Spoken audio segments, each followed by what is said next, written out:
You know, I am really sick of this fucking thing getting stuck on George Costanza faces. It's always a George. I don't know why it's always a George, but it just seems to happen that way. Hello, ladies and gentlemen. Welcome to the stream. Uh, if you are not one of the many people who informed me of this yesterday, then allow me to inform you. Evidently, our friend to the channel, noted internet figure Gail Schuler, has made a video about yours truly, the bear in the chair. I'm very honored, to say the least. She called me a retard. It's great. It's very good. I guess I breathed in too much of the obese women's farts. You know, that was always a risk. I do like a thicker lady. Anyways, so yeah, Gail Schuler made a little bit of a cheeky response video. It was I haven't seen it yet, but I've heard some things, and it sounds pretty magical. We're gonna watch it, probably some of us for the first time together, and for the rest of us, you're gonna have an advanced, you guys are gonna have an advanced, run through of this one. So, and then after we watch the video, we're probably gonna read a couple of her books provided by, I believe, what is her name in chat? Let me see if I can find her here. She sent these to me like a month ago or whatever when I did the last Gale stream. Ames89, courtesy of Ames89 in chat.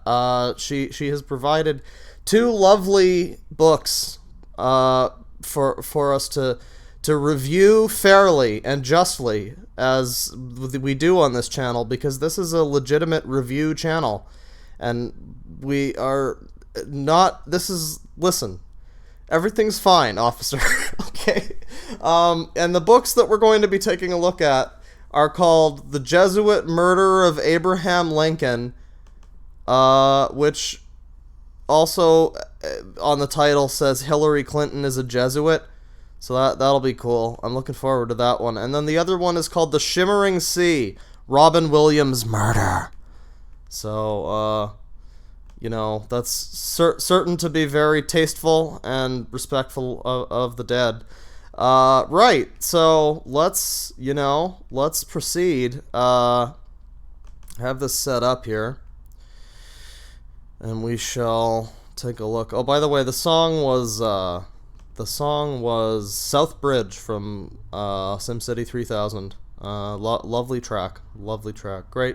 Great soundtrack from that game all around. It's a shame the dude, he did the soundtrack for Sims 1 and then SimCity 3004, and then like he's just disappeared. Nobody's ever heard of him in the last like 10 years or something. We need to put Jerry Martin on milk cartons. He's a legend. He's a bygone legend. Anyways, let's just pop this bad boy up. There you go.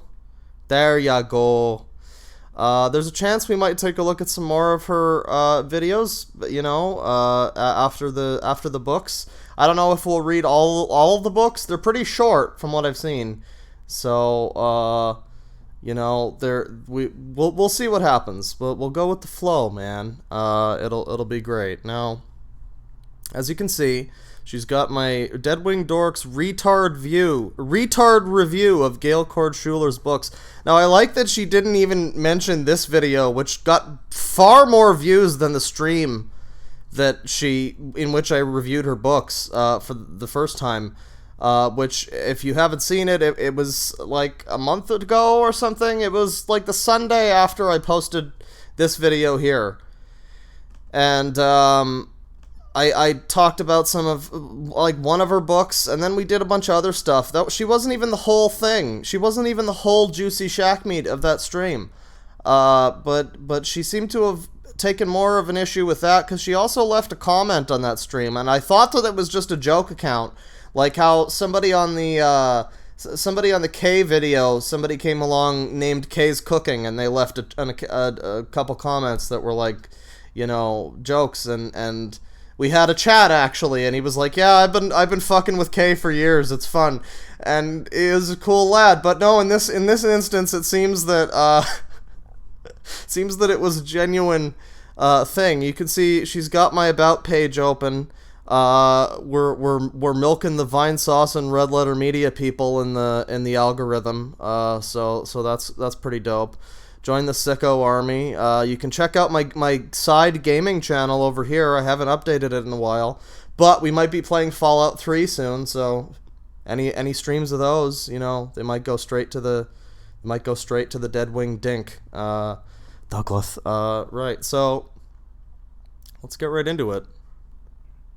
Oh, and I have to say, my headphones are currently fuckered, and I have to they're only playing out of the right ear, so this is going to be an extremely excruciating experience for me. Google search wasn't putting this guy's video high in the search engine under my name. I just ignore this idiot dead-winged dork.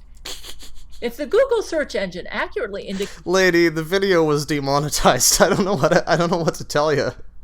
If Google's aware of the video, they're aware of your foul. I have to say foul language. Frankly, calling me an R word. That's not politically correct. I don't know what kind of world you're living in, but it's current year. Are you aware of what year it currently is? So yeah, that's just uncalled for R words, and those were present in this video too, which is why it got demonetized. I think the other one was demonetized too, so I don't know. Indicates what people are interested in, then it indicates planet Earth is infested with retards. However, This is such so many good voice clips in her videos that could be used for like a sick remix, Click on run. Click on run. However, judging by how Google search treats Tulsi Gabbard, I suspect Lori McBride and her retard and vile Jesuits are running Google now. It's possible. Man. You're talking about the Jesuits. I couldn't even put Jesuit in the title of the stream because I was assuming it would be a hate crime against somebody. Somebody would get mad. I had fucking angry gingers a month ago. Like anything is possible.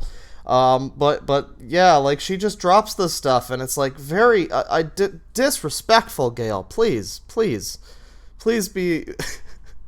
Please think of the children. It might be a situation similar to Twitter, where I think Jack Dorsey's trying to run Twitter, but Lori may have replaced Dorsey with his clone, and she's got the clone running Twitter. So I will say this in Google's favor. I suspect that they want to run Google, but maybe they can't. Maybe Lori won't let them. She might have a clone takeover there at Google, like I suspect. This video is less about me than I was expecting, and I don't know if I should be disappointed or what. Anyways, the problem is Google is not being run by a decent, intelligent person. It's being run by, I suspect, Lori McBride and her retard and vile Jesuits. So with a sociopath narcissist running Google, in other words, Lori McBride and possibly Melania Trump, you can't expect Google to treat anything truly intelligent and sane with respect. But I listened to this guy's boring rants about my novel Silver Skies, which is a book I'm currently rewriting to be more true to its original 1990s version. She's gonna be remaking. Man, they're really remaking everything these days. She's got the Disney money. She's got the big bucks Disney money behind her. Yeah.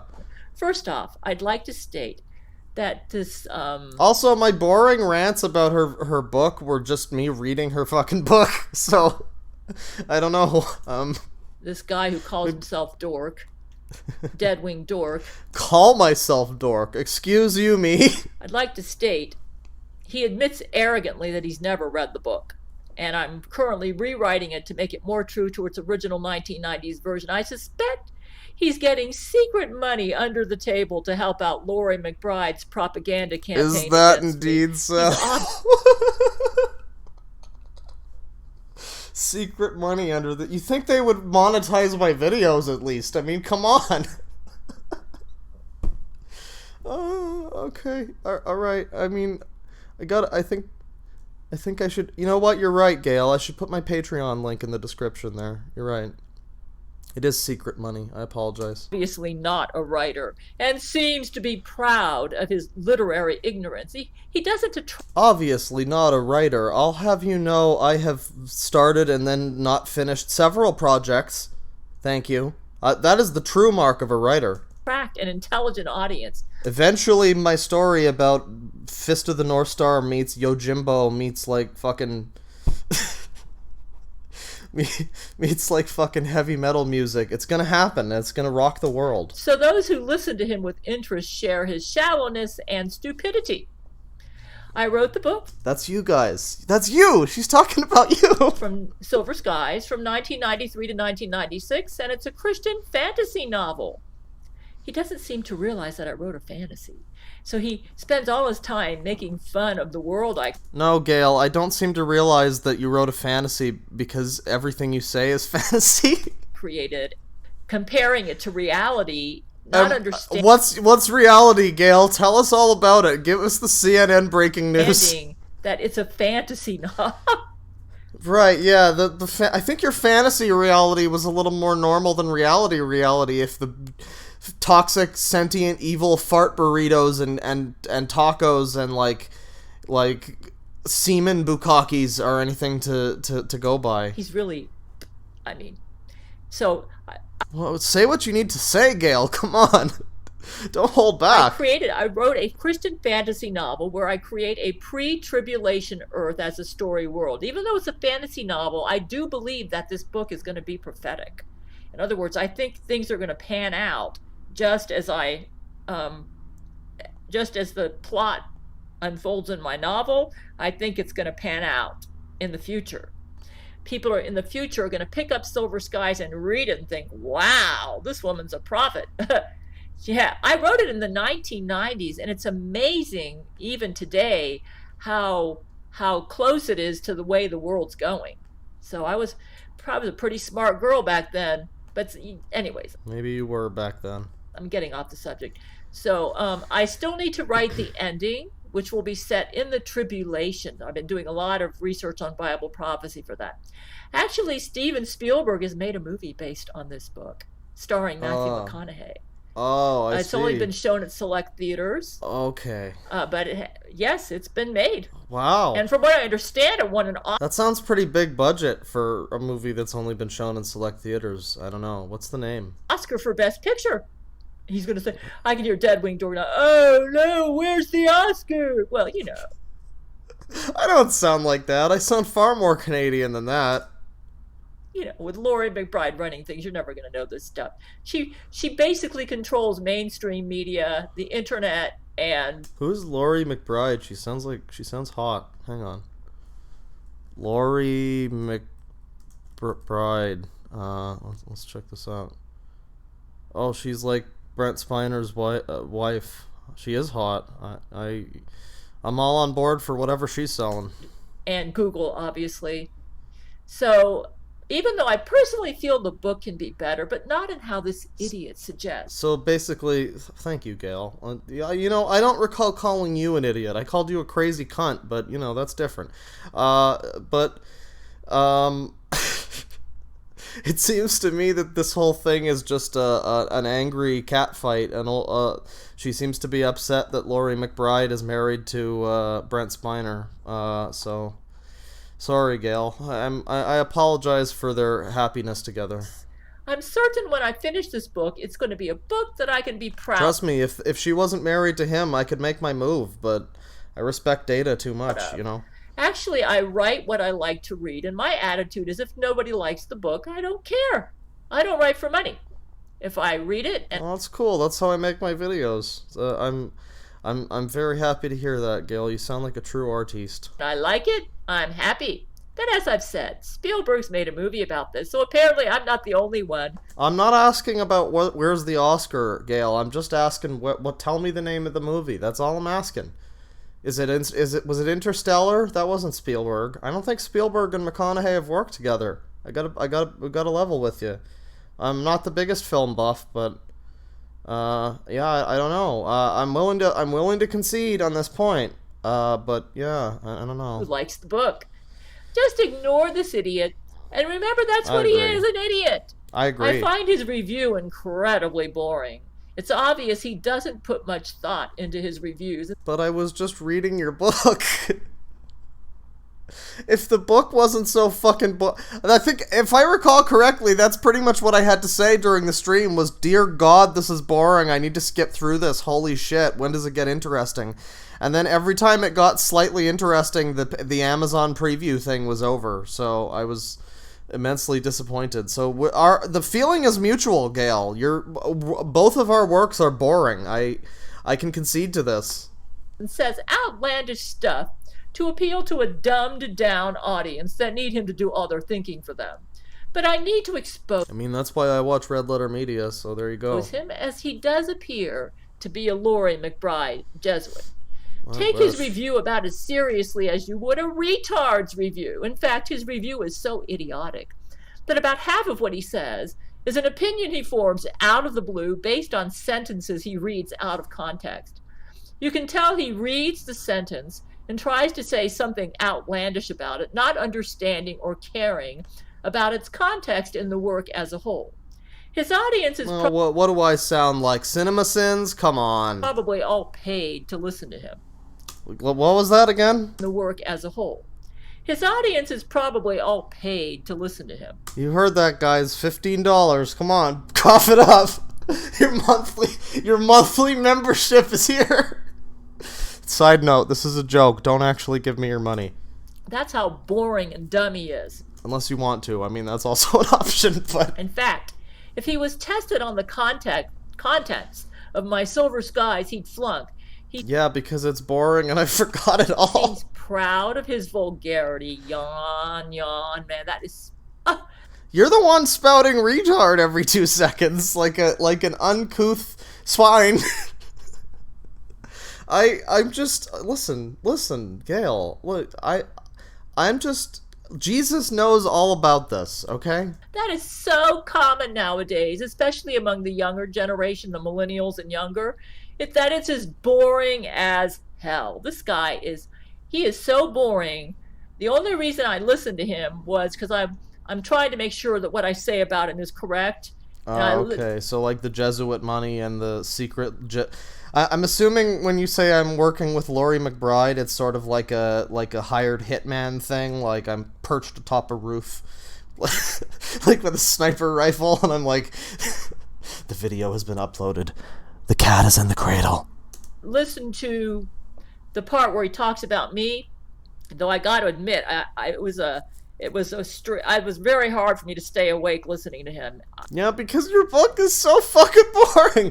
Go back and watch that stream. I think it was called, I don't know, but the thumbnail was the Church of Gale thing. And go back and watch that. And most of my coverage of that stream of that book was just, dear God, when does this get interesting? Oh, look, she mentioned the New World Order. That's kind of funny. Skip. Holy shit. Harlequin romance novel. Holy shit. Like, if you're finding the stream boring, Gail, there's a reason. I mean he's so... Anything is boring compared to your reality, I guess. Now, what am I so? Hang on. It was very hard for me to stay awake listening to him. I mean, he's so dumb. And he's so... What do I say? He's so common that it's just... I am the most basic bitch. Subscribe now. He's common. I'm common. I'm very common. I'm just, like what else is going on the trending page? Is that anything like my videos? Hang on. Let me just see how common I am. We have a secret to tell you. Well, that could be about a guy wearing microwave diapers. UFC. Who's the vegan? Oh, good. Gabby Hanna has another song. Alright, so, well, I don't know if I'm that common, but I know I am a basic bitch, and I'm definitely dumb, so you're right about that. Young people like him are a dime a dozen. Boring as hell. Proud of their vulgarity. Proud of being stupid. Proud of groupthink. Yeah, groupthink. He's good at that. Yeah. That's what you'll get with this. Yeah, I am not good at groupthink. Have you ever seen... I've got one half of my comment section angry because I give incels too much too much compassion. I've got the other half angry because, oh, you don't like incels? What's wrong with you, you cuck? Fuck off. I am the least groupthink channel on YouTube. I've got half of the comments on the Pamper Chew in the other video that are like, well, I'm a diaper fur brony, but, you know, this guy's weird. It's like, but buddy, listen, your comment is appreciated, but listen. This guy's stupidity, a retard, groupthink, boring. Boring. She's got a Patreon? Wow. Well, you know, guys, go send her some money. Who's sending her money? You know, that's fine. It's fine. So she's got her income. That's good. That's nice. That's nice for her. Yeah, so that's the response video. I don't know. I'm feeling pretty scathed right now. What does the chat have to say about all this? We out here brainwashing 35K. Yeah, I don't aspire to be a boomer groomer myself. I'm more than happy with just being the leader of the sicko army, curator of garbage on YouTube and beyond. But but if I have to brainwash you, I just tell you to go play Knit Stories and listen to Ars Nova. That's a good idea. Wish y'all could see these tacos I just made. Damn, I'm in the mood for tacos. She's paranoid, schizo. And the other half hates your audio. Yes, you're right. Very accurate statement. I tried a different mic setting. It sounds a little bit better once I've applied some effects to it, but I have to get so close to the microphone. It's so much quieter that it's not great for live. So, I don't know. I'm working on it. Maybe I'll get a different mic. Maybe I'll buy like a blue Yeti. I've got a blue Snowball now, though, and it's orange. So, frankly, it was broken right out of the box. Those young people, don't listen to her, DD. You are least rare. And then a whale emoji. Basic bear. We got $2 from Carlos Mascara. Don't tell Gale. $2 from Cody with a K. The first 3 words in her title is your new name. Deadwing Dorks Retard Review. Thank you, Cody with a K. You're right. That's a good... I don't know if YouTube's gonna like that, but Gina Pasuti with $2. Here's my weekly allowance, Daddy. Thank you. It's going directly toward the Jesuit funding, and also Abby Chapman, the wonderful, the wonderful Abby Chapman with £100. Here's the money you pay me to pay you. Thank you, Abby. I'm glad we could continue this fruitful partnership. But really, thank you so much. Scum with $2. Here's your money, sir. Thank you. And yeah, let's. What do you guys have to say about the? I'm gonna make pancakes. Gale is omnipotent. I think Gale might be impotent. Gale is certainly watching. Well, hello, Gale. I hope you are watching. I'm not intending to be rude or cruel in any way, or vulgar. None of that is my intention. I just, you know, you made a video about your boy, yours truly, your homeboy, and I have to respond. And you called me a retard, so I'm allowed at least like 2 lesser insults, so it's fine. We're gonna chalk it up on the scoreboard, and it'll all even out. Jesus knows all about this. Don't worry. All of her talking killed my brain cells. Why are we still here? Blue Yetis are nice. I can send you mine. Oh, that's okay. I don't even know. I didn't really care for the blue. I mean, the snowball that I'm using now, it's fine, but everybody's complaining about it. So I think I might just get like a sort of like studio microphone, because I do sing, and I've been meaning to. I recently got a new keyboard with some nice sounds and stuff equipped with it. So I'm planning on making some dope, funky, fresh beats in the distant future, and I might want a better microphone for that anyway. So, well, I'll see what happens. But thank you for the offer. Gail wants multiple men to please her. This is from the chat. I am not the Seal Phantom Hive. That's not me. I didn't say that. That's just a quote from the chat. What if she is getting paid to bad talk you? False flag. Yeah, you're right. I'm giving her. I am all of the people on her list here, on her Patreon list. Gail is the biggest Game Grumps fan. Ooh, Game Grumps burn. Oh, everybody keeps saying that Dayton Hypernova looks like Dan from Game Grumps. Dan Avedon or something. Which sick burn. Sick burn to Dan Avedon, I guess. But yeah, let's see. A symbol, Sicko Army. I love that. It's not a designation that we have to necessarily cherish having, but it's one that we wear with pride. I don't know what that means, but we were all sickos under God. Let's see. You've curated lots of quality garbage that I enjoy. Well, thank you very much. I intend to curate more. That secret money is exactly what I was talking about, Claw. You're right, Super Sonic. I think Tristan mentioned that too. I don't know. I just think if I was getting secret money, I can show you the yellow symbol, Gale. If you'd like, I could play some Beatles music right now and crash this whole fucking thing down to the ground. I'm gonna do it. I'm really gonna do it. Yesterday, all my trouble seems. What a nut job. She's kind of quirky though. Listen, if I wanted to be mean to Gail, I would just slyly mention one of the many comparisons between her and Neil Breen, which people have made. Not me. I haven't said that. I didn't say I'm a good boy, but she, people have said things. Boomers arise. Hates Democrats. Democrats? What did I just say? Chad is the definition of groupthink. Lol. I mean, that kind of happens with most chats in a way. I try to subvert it. I try to subvert your expectations as much as possible by just like coming up with a completely crazy political opinion that people are like, wait, you I thought you were on my side, yo. And then I lose half of my subscriber. It's fine. I'm good with that. So that was the video. The lovely response video.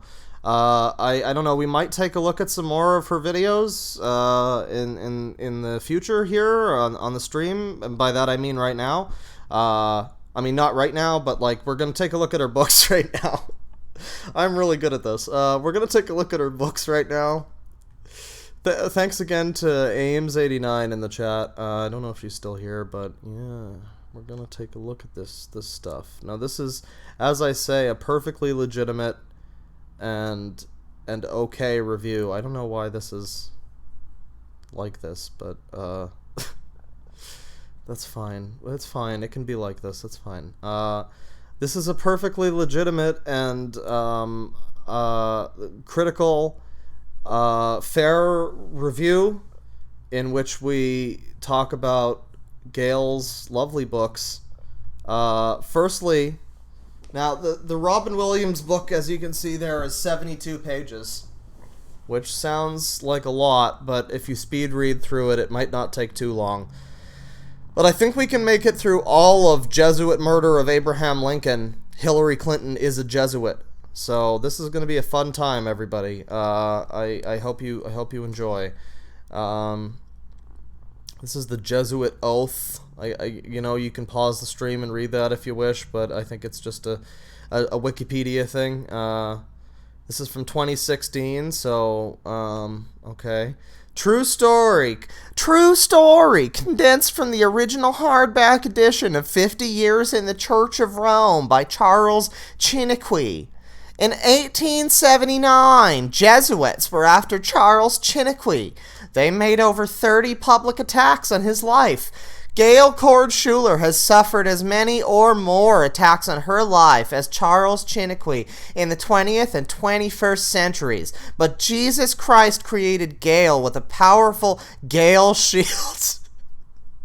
No, you want to spell it Gale, and then it's like a Mega Man weapon that has protected her. I'm not going to do... That was my attempt at doing a Gale impression. I'm not going to do that for the rest of the thing. that has protected her from many of these attempts on her life. This Gale shield is an extension of her genetic profile that forms a dome over where she lives. Oh, it's like the Simpsons movie. Neat. And blocks Jesuit nuclear bombs from killing Gale and those about her. The Gale shield has so strengthened in 2016 because of Gale and her men obeying commandments given to Gale by Jesus Christ in March 2016 that it has literally saved planet Earth from total annihilation by Jesuit nuclear bombs. The Jesuit order in 2016 has a space fleet, which Satan helped them to build. Oh, okay. As you do, you know, and because the Gale shield has killed off Jesuits, most Jesuits are staying alive by living on the Jesuit space fleet while they launch bombs onto Earth below. Oh my God, my brain! I have to take a. You gotta read this in segments because otherwise your brain's just gonna stop. It's just gonna like blue screen. Right. Jesuit space fleet.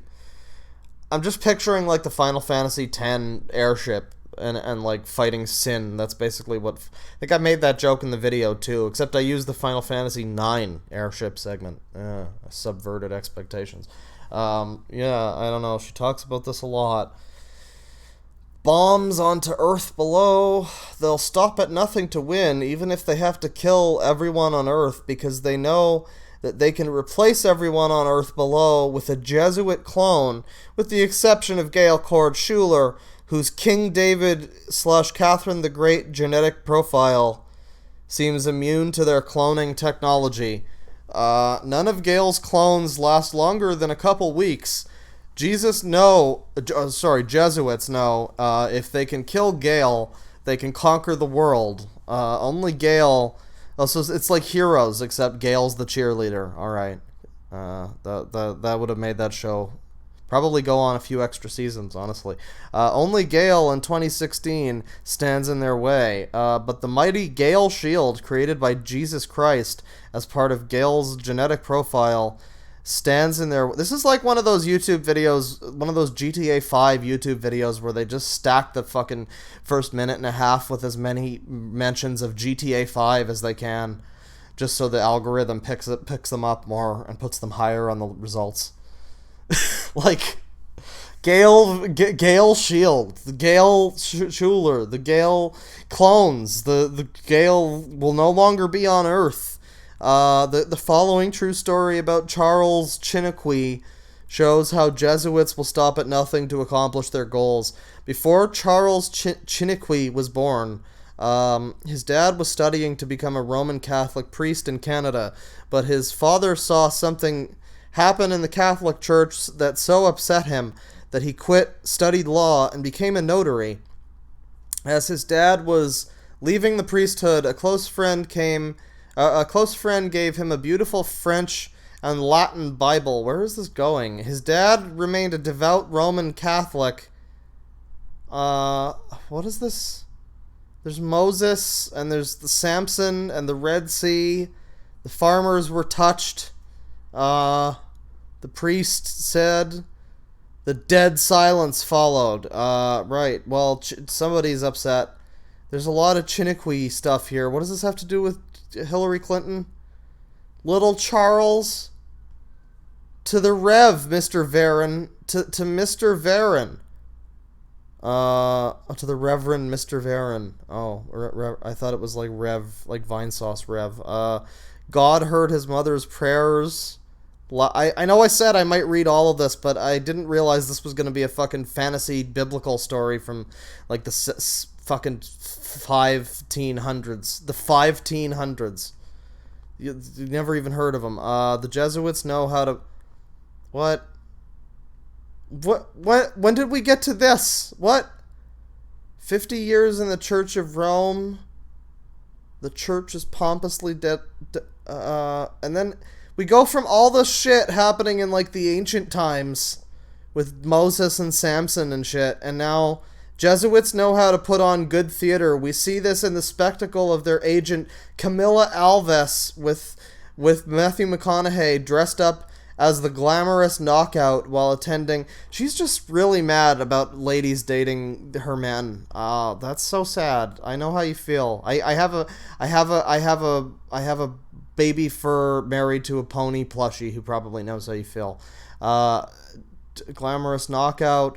2014 Oscars, was that the one where they won the Oscar for the movie that exists totally and is real and wasn't made up? While few realize she obtained his companionship at this event by threatening to blow up the Oscars if he would not cooperate with her. What's going on here?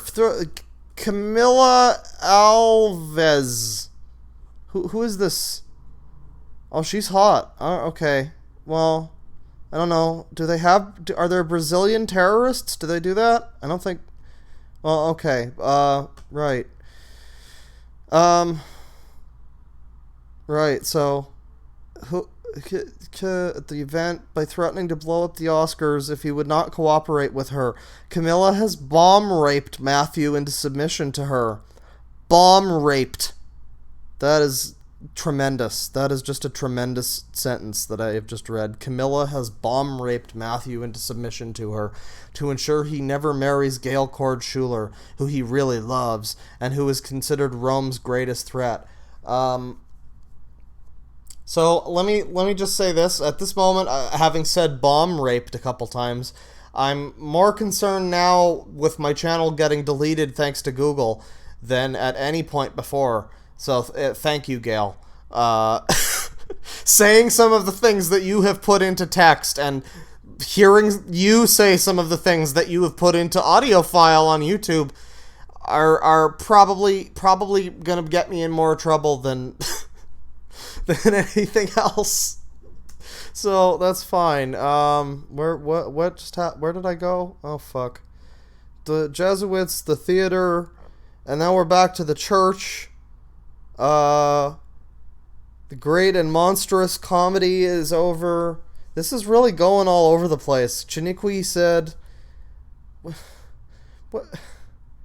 Okay, when did it say that guy was alive? Hang on. Hold the fort. 1879. The Jesuits were after Charles... So this is just like this weird interwoven narrative with this guy who lived like 150 years ago or some shit. I don't know how math works.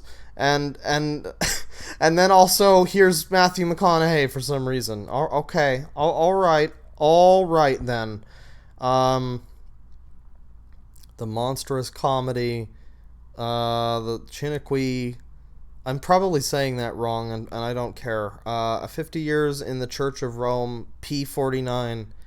Illustrated brilliant Jesuit brainwashing techniques. There existed a city called Aragona, a beautiful and noble girl by the name of Alexandra, whom two men loved passionately. One day, maddened by the jealousy each one had for the other, they fought together and both died. See, this is why I'm not reading the whole thing. This is... Right. Jesuits murdered U.S. President Barack Obama in spring 2012 by decapitation. Where did this come from in the narrative? I want to know where the the narrative seeds were planted for this. Keeping his head alive with blood-filled tubes. When Vladimir Putin found him in the African Congo, oh, that's nice. That's real nice, Gale. Barack begged to die, and so Vladimir dropped a nuke over the compound where Barack was. This devastated Vladimir, who required extensive counseling from psychiatrist Gerard Butler, who is also the Hollywood star Gerard Butler. Since the real Barack's death in 2012, he has been replaced with an automaton android. Deep in the African Congo, the murder of Barack Obama, Gale Schuler, 2014. So that's an excerpt from like another book that she wrote. The story continued. 15... Okay, so we're just back to this. Alright then. I'm just gonna skip the fucking Chiniquy stuff. Who cares? It's like priests... It's fucking... It's like reading a novelization of National Treasure and Da Vinci Code all mixed into one. So the church gave him an assignment. He saw the ravages of alcoholism Became the only priest in Canada who would not drink alcohol. Oh, nice. Jesus. So next paragraph, Jesus Christ, who has appeared to Gail and her men from 2012 onwards. All right. Does drink. Somebody's freaking out outside. Somebody's screaming. Might be Gale. I don't know. Jesus Christ, who has appeared to Gale and her men from 2012 and onwards, does drink wine with Brent Spiner for dinner. But Gale is certain he does not condone drunkenness. Alcoholic, Gale, and so I guess she's comparing herself to this Chiniquy guy. Maybe we ought to look him up. I don't know. In fact, Gail Kordschuler has become so popular with many famous men in the 21st century because of her courageous stand against Jesuit tyranny that she, too, has roused the jealousy of people, including Jesuit Laurie McBride, who has failed to win the real Brent Spiner's heart, Jesuit Camilla Alvis, who has failed to win the real Matthew McConaughey's heart. Many other famous men would die for Gale, even though Gale has not encouraged these men to do so. Therefore, she suffers from people, mostly Jesuits and their supporters, who are jealous of Gale over this. And then when Matthew McConaughey, Brent Spiner, Vladimir Putin, Gerard Butler, Hugh Jackman, and Judge Terry Jenkins...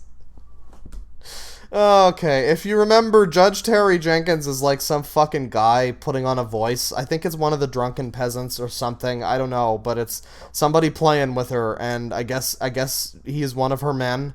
They appeared at Gail's sister's home in May 2012 to assure her sister, Sandra Metcalf, that Gail was not crazy, and that these famous men did indeed love her own sister, Gail Kordschuler.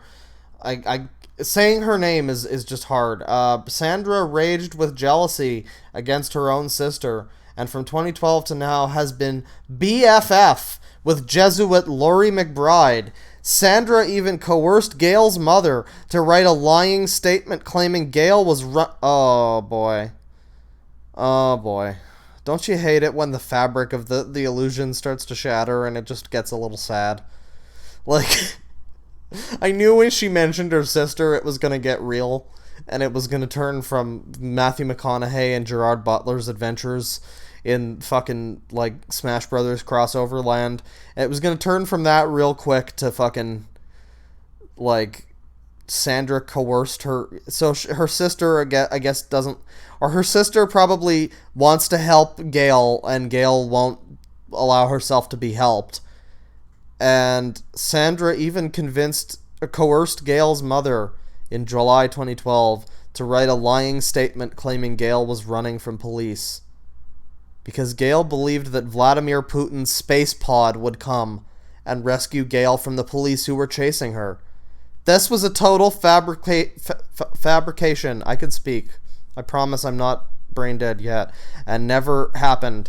Yeah, man... It's just sad when it starts to get a little more real, you know? Sandra then urged Gail's mother to submit this lying statement, which Sandra wrote to a judge, who then issued an order for police to come get Gail in handcuffs and put her in a psychiatric hospital, July 2012. Oh, man. To force Gail onto psychiatric medications. Jesus Christ, knowing this would happen. This is just getting sad. Like, I didn't intend for this to get sad, you know? This was gonna be a fun stream. Jesus Christ, knowing this would happen, arranged for the medication to be Seroquel, which has cured Gail of the deadly yeast bacterium infection. Oh, God. Fucking hell. Alright. While Gail was in the hospital, psychiatrist Gerard Butler spoke with her brain to brain, rather. Yo, I'm a floating brain, assuring that she needed to take the drug they wanted to give her, Seroquel, because it would cure her deadly... So, because Gail cooperated and took Seroquel, the hospital released her in early August 2012, and Gail's men later supplied Gail with a recording where she heard her mother admit that Sandra had written the lying statement, which Sandra used against Gail, using Gail's mother as her pawn. Though Sandra herself is not a Jesuit, she is BFF with Jesuit Laurie McBride and cooperates with Jesuits to destroy her own sister. You know, if this was all true, we just wouldn't know. You always have to be aware of that with somebody like this. If this was all true, of course you wouldn't believe it. It's 1% chance. There's a one. I'm gonna give her a 1.2% chance, just because, you know.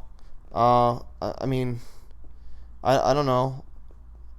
I don't know. 1.2% chance because I'm being nice. I can't figure out a reason why I would do that. But 1.2% chance, maybe she's right. Everything, all the things she's saying are right. I'm not sure how we wouldn't know that.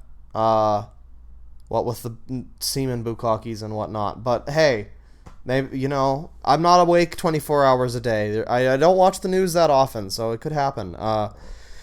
Could happen right around the corner. Sandra plays the game of advisor and benefactress to Gale's mother, using money she has stolen from Gale's men to bestow favors on Gale's mother. Sandra has poisoned Gale's mother against Gale so that Gale refuses to deal with her mother until her mother apologizes for the lying statement submitted to the judge in 2012. Yeah. God. Gotta readjust. Oh, God. Elbow going numb. Oh, my God.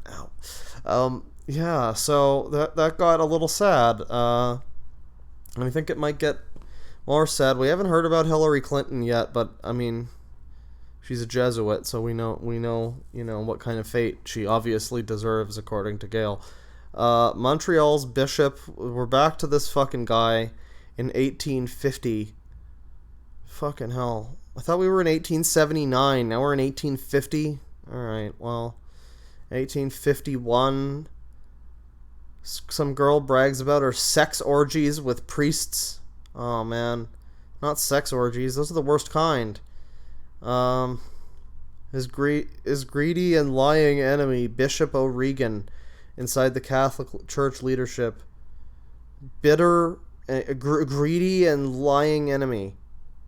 The Yakuza fight between two priests. It's gonna be great. So Chiniquy, unknown to him. Right, Lincoln. Oh yeah, I forgot this book was about fucking Lincoln. I forgot Lincoln was. It's called Jesuit Murder of Abraham Lincoln. Hillary Clinton is a Jesuit. So okay. Let me just check the chat here. About halfway through the book. See what's going on. Daily life in the Vatican. I prefer food orgies. No, butt orgies are way worse. Lamau, sex orgies. Deadly yeast. What the fuck is happening? Somebody's going crazy out there. Banging shit. I think she found me, guys. Uh-oh. There's some... Ames89 is saying there's something important about Seroquel. Seroquel makes you have super weird dreams. And they make it so that you can't tell your dreams from reality. Oh yeah, that sounds like a good thing to prescribe to somebody who's in fucking mental hospital for, like... Great. Just great. Deadly yeast. It's the jelly juice. Yeet the yeast. We are in the beam. Lamau. Come to Panera Bread. Wow, some of these chat messages. Gail is just writing her own fanfic. This explains all the Obama was doing. Yeah, seems like we're all caught up. If I happen to miss any super chats, I will be reading them all at the end of the stream. So sorry if I didn't get to it right now, but I will. On May 19th, we got the Chiniquy, right? We should probably be reading this because the book is technically about Abraham Lincoln, but, you know, I'm kind of in it for these weird fucking sections where she just vamps about how sad her life is. In 2016, Jesuits have cooked up lies about Donald Trump's alleged evil alliance with Vladimir Putin at the Democratic National Convention, where Jesuit stooge Hillary Clinton roared against Donald Trump. The audience roared back in response. And now we're back to Chiniquy. and now some other fucking guy, and now some other guy and Chiniquy, and now Abraham Lincoln and Chiniquy, and now, like, Jesus Christ. Alright, well, President Abraham Lincoln. By the same token, I'm just reading the stuff that's actually relevant to, like, now. Like, anything we would actually care about. I'm sorry if you're here for a full review of the whole book, but if it's about some fucking guy from the 1800s, no, I don't give a shit. By the same token, the one man Rome hated, Donald Trump, was nominated on July 19th, 2016 by the Republicans, the party of Lincoln. Don't give me that shit. The parties have changed a lot over the years in many ways. To become president, the Democrats nominated Stephen A. What? Oh, she's talking about Lincoln still, but she's not. What? Oh, okay. The way she's writing it doesn't make sense. The Democrats nominated Stephen A. Douglas. Lincoln had many debates with him. She's really doing the Lincoln thing. She's really doing the Lincoln-Trump comparison. I guess there is a crossover between Trump and Tulsi Gabbard people. Like, it can happen. People were right. Well, shit. Something about the Negro. We don't need to read that. Does this sound familiar? As we hear the Jesuit-controlled news media blast Donald Trump in 2016 using similar labels. I'm surprised she's pro-Tulsi now. That's weird. I wonder why she shifted. I wonder if she realized Trump was just also an incompetent idiot who couldn't get anything done, and she was like, "Oh, all right, well, maybe the next guy, next lady." There you go. The Vatican ordered Lincoln stop at all costs in 2016. The Vatican, under Jesuit control, has ordered Donald Trump stop at all costs. God's hand was upon the United States, and on November 6th, 1860, he was elected President of the United States. So they wanted to kill Lincoln. The South was enraged. In 2012, it was Barack Obama's Secret Service who betrayed him to the Jesuits, enabling them to capture, kill, and behead Barack, whose head they shipped to the African Congo, where Vladimir Putin and Hugh Jackman found Barack later. After... Fuck off, Sea Cleaner. We don't need you. Right, ma'am. You have a virus. Open Sea Cleaner, ma'am. After Abraham Lincoln was sworn in, the new president of the South, Jefferson Davis, yada yada, who gives a shit. Chiniquy, the renegades, and the Chiniquy, and the Romans, and the Negroes. No thanks. We're good. We don't need to read anything historical to do with black people is probably more racist than YouTube wants on their platform. So I'm just like, it's fine. We'll just read the historical texts that start as of like 5 years ago. It'll be a little bit better.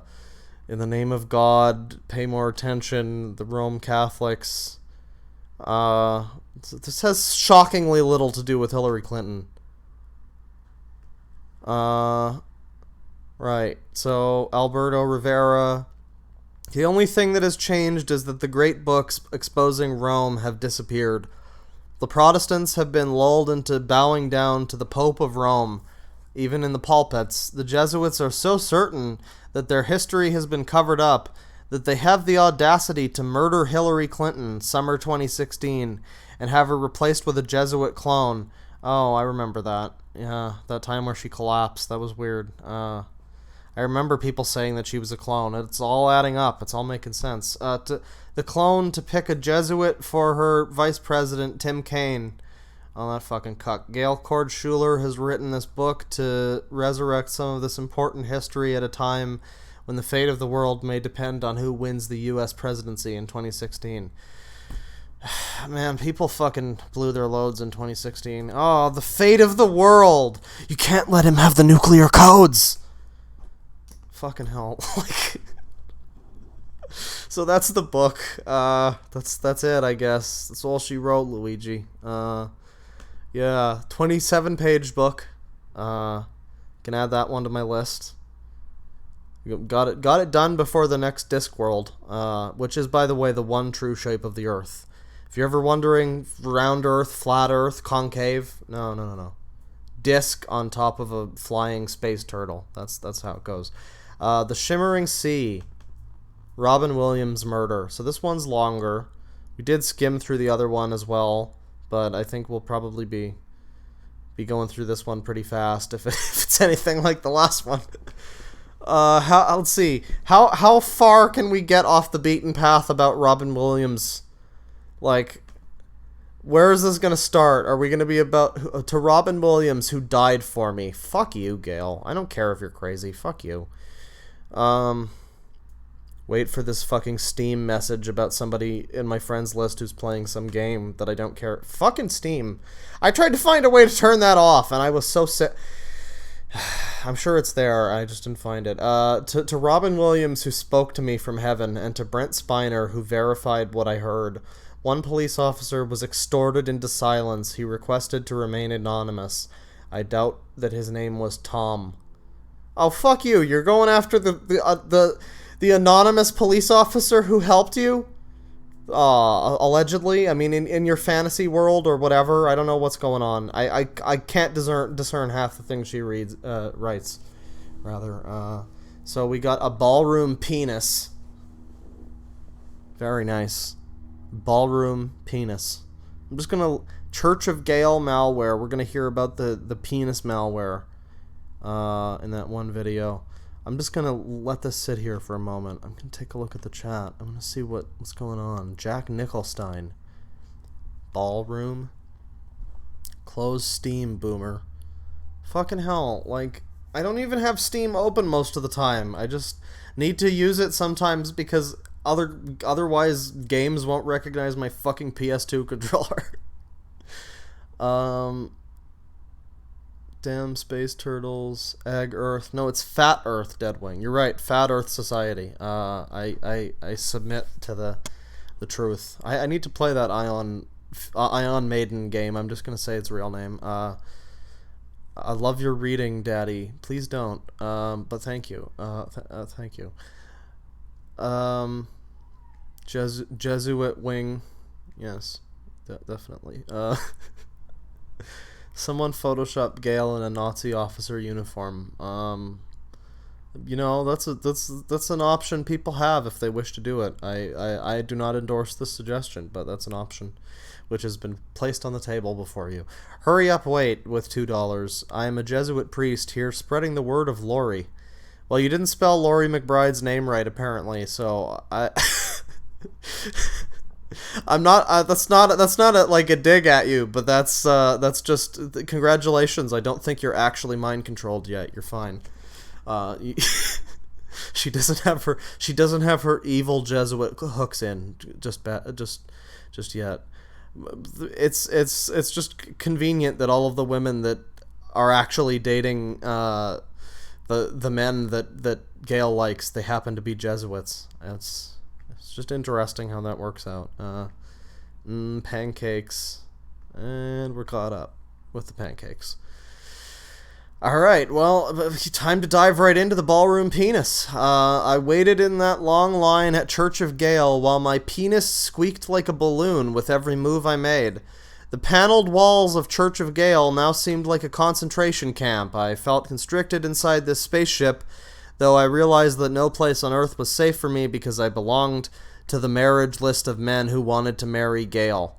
I chose to live at Church of Gale. This fucking, like, self-centered... She has to have, like, a list of guys. She can't just pick one. That is so, like,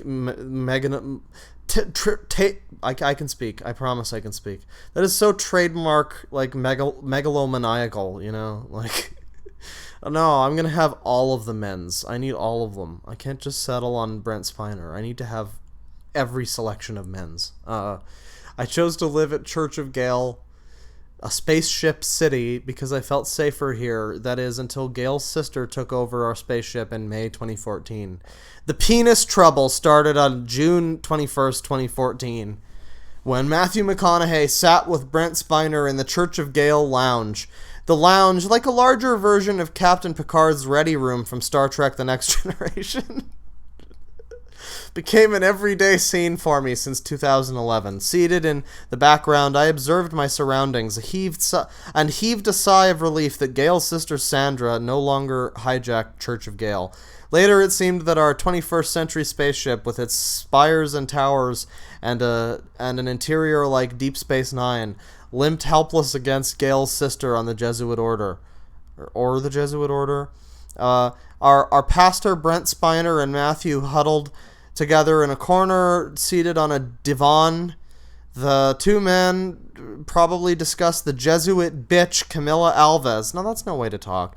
Who latched bombs to Matthew's chest if he wouldn't do her bidding. Well, that's just the way they have sex in some countries. You know, don't be so racist. When Matthew's face turned red like a beet, with that look I saw on his face whenever he saw Camilla, I shifted my gaze around the room to see if perhaps Camilla, wrong placement of commas. Yeah. I mean, I'm just saying, Gail, if you're going to call me a dumb idiot poo-poo head, I'm going to call you out on your commas. Camilla now took over the ship. Sandra, Gale's sister, no comma there, no comma needed, hijacked the ship's computers over a month ago. I never dreamed this possible, so I no longer felt safe at Church of Gale. My Jesuit clone... Man, we're going to probably end up reading a lot of this book, actually, because I'm just looking ahead and I'm seeing my penis squeaking like a frantic clown having a panic attack. Wow. Okay, so... Oh, fuck. Oh, shit. Oh, dicks. My Jesuit clone wife, Susan... Who is this? Who is talking? Who is this who's supposed to... Anyways, took over my home at Tiburon, California. Is that a real place? Wow, that sounds like a fucking Mars colony. Around 2011, I abandoned my mansion to her and fled for my life to live on this spaceship that Jesus built. I'm just working this grave shift. I felt safer here until Gale's sister hijacked the ship. God, how in the world did a woman with no computer training take over a spaceship when... we use technology like you see in the science fiction movies? These surprise takeovers of our ship rattled my nerves. I jumped to every sound. Matthew's hand lurched to his crotch, and his eyes enlarged with terror. I could see we were in new territory, especially when my own penis expanded like a long sausage-like balloon. My penis looked like those balloons you make balloon animals with. It expanded under my pants, so I unzipped my pants to give it room to grow. My balloon penis squeaked like a balloon with every... This is somebody's fetish. I think this is her fetish. I didn't think... So I saw...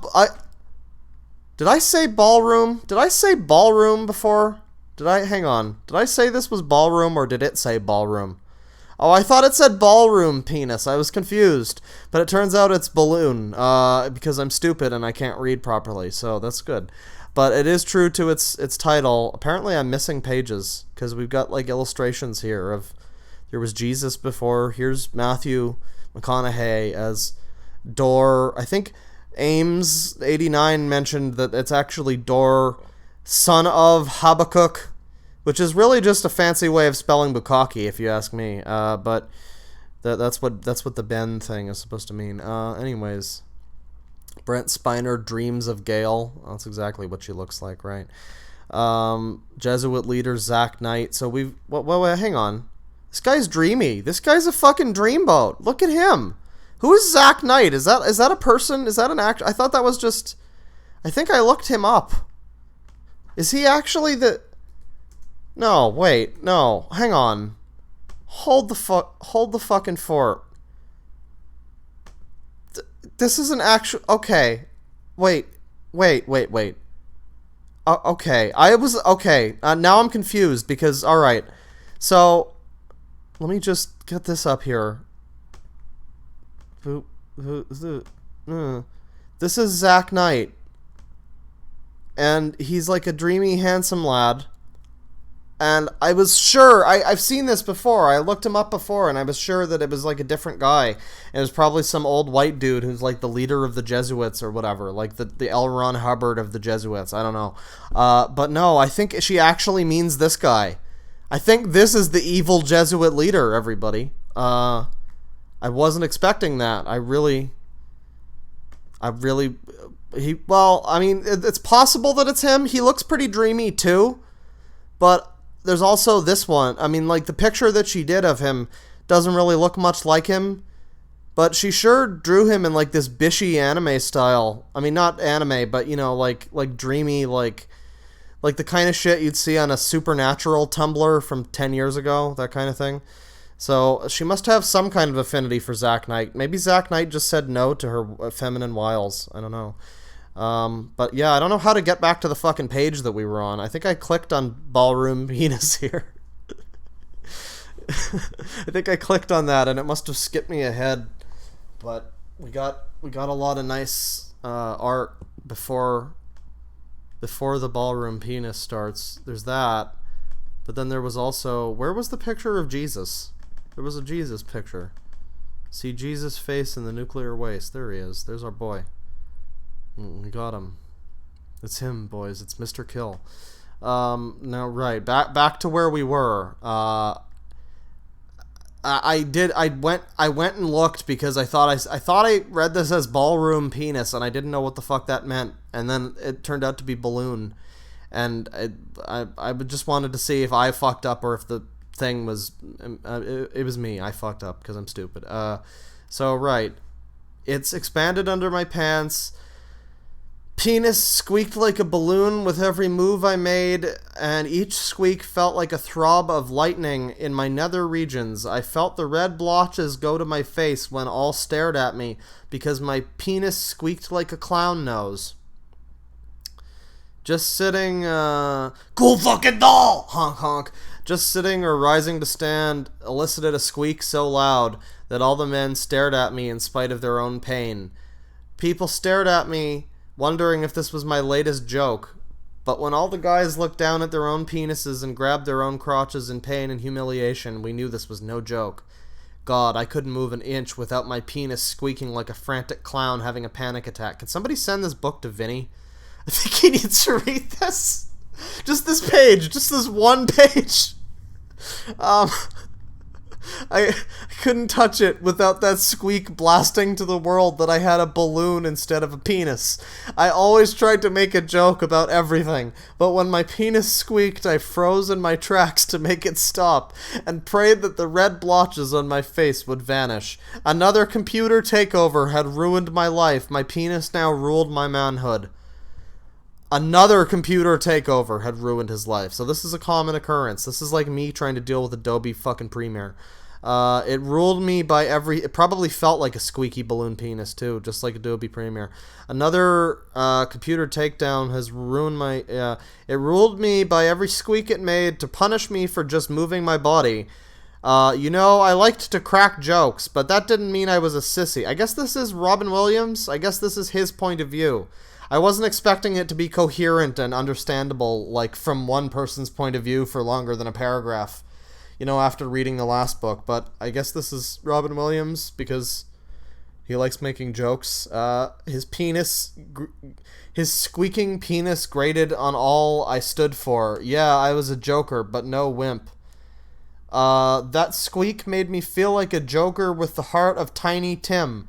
Yeah, I was Tiny Tim, singing his wimpy tunes on Pervert Row, and the center of my manhood was a squeaking balloon. I seated myself with a squeak that made everyone stare. Some smothered their laughter. But I forgot my troubles when I overheard Matthew talking to Brent.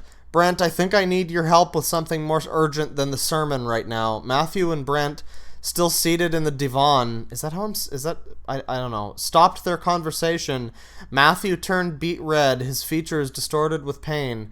Matthew stood unzipped and pulled down his pants. Oh, this is getting spicy. Brent's face paled. Brent removed his handheld medical device and scanned Matthew's genitals. Necrotizing fasciitis, flesh-eating bacteria, Matthew. And it's advanced. It's already starting to devour your penis. If it progresses any further, I'm afraid your penis will vanish. When did these symptoms start? I like how Brent Spiner and Data are just completely interchangeable in this lady's head. No respect for the guy's actual existence or life. Just, you know, he's just Data. He's that guy. He's just Data. That's him. It's Data, everybody. This is like fandom taken to the extreme. Because I know fans of things are like, oh, hey, everybody, it's Sheldon from The Big Bang Theory. They see that guy and they're like, they'll never let him be in anything else because he was Sheldon on The Big Bang Theory. And this is that, except she's actually crazy and it's about necrotizing balloon penises. Just now, it's so painful I could scream. I don't want to alarm anyone. Brent stared at Matthew's penis horrified. He glanced over at Judge Terrance Jenkins on Skype with Gale. So even in the distant fucking whatever future of Gale's cyber techno space cities, she's still got to use Skype. That is some retro shit. The room became dead with silence. All men stared at their penises in horror, and most clutched their crotches. Terrance hit send on Skype. After the send, my penis expanded and squeaked. I clutched it in fright, and it squeaked again. Brent stood up and shouted across the room, "Terrance, stop sending messages. This is an emergency." I'm coming. Hold on. I just gotta tell Gale where I'm heading off to. You don't understand, Brent yelled. But Terrance didn't want to exit Skype without giving Gale an explanation, so he sent more messages. Oh my goodness. With each send, my penis lurched with pain, becoming a longer balloon and squeaked. Incorrect grammar. -5 grammar. See me after class, Gale. Terrance, Matthew moaned. Terrance, Matthew moaned, sweat running down his face. Please stop. I can't take any more of this, Murph. But with each send on Skype, my balloon grew as long as 16 inches, stretching penis skin and feeling on fire. But then it squeaked and the pain vanished. Brent's knees buckled. Terrance, Brent shouted. My penis just fractured into 16.5 places. How do you do 0.5 places? That doesn't make any fucking sense. Oh my goodness. Terrance fell back from his computer, lurching over, clutching the middle of his pants, his face filled with fright as he Who is Terrance Jenkins? Like, which one was that? Was that fucking Amazing Atheist, or was that just a completely somebody unrelated to Drunken Peasants? Because I got the feeling that was probably one of them. I'm just going to check the chat here. I'm going to see if anybody has the answer to this. Gale's men are here. Yes. Daddy, keep reading. Ooh, Terrance, say it right. Well, that's how she says it. You got to watch the video. That's how she says it, and I'm accurately doing his thing, his accent. Oh my goodness. I see people in chat are enjoying this. Oh God, Brent told me Data's not real, right? When I saw him. Oh, I'm sorry, Kelly Birmingham. That sounds like a terrible experience. Like, I'd hate to feel like I'm one of those fans who's like, hey, you're that guy who exists to fill that role. Dance, monkey. You know what I mean? Like, I'm sure you didn't actually feel that way about him, like he was just Data, but yeah, like it would suck to be like to feel like he thinks you think that or whatever. But let me see, catch up on a couple of the super chats here. Oh yeah, the actual reason why I opened the thing. Does anybody know who the fucking guy was who plays? People keep saying Guacamole. Is that the name of the guy? Guacamole? What does the 0.5 stand for? Well, repeating, of course. I want an anime adaptation of this. So I'm trying to figure out guacamole. Are people just saying this because it's like people just saying this because it's like a meme, or are people saying this because it's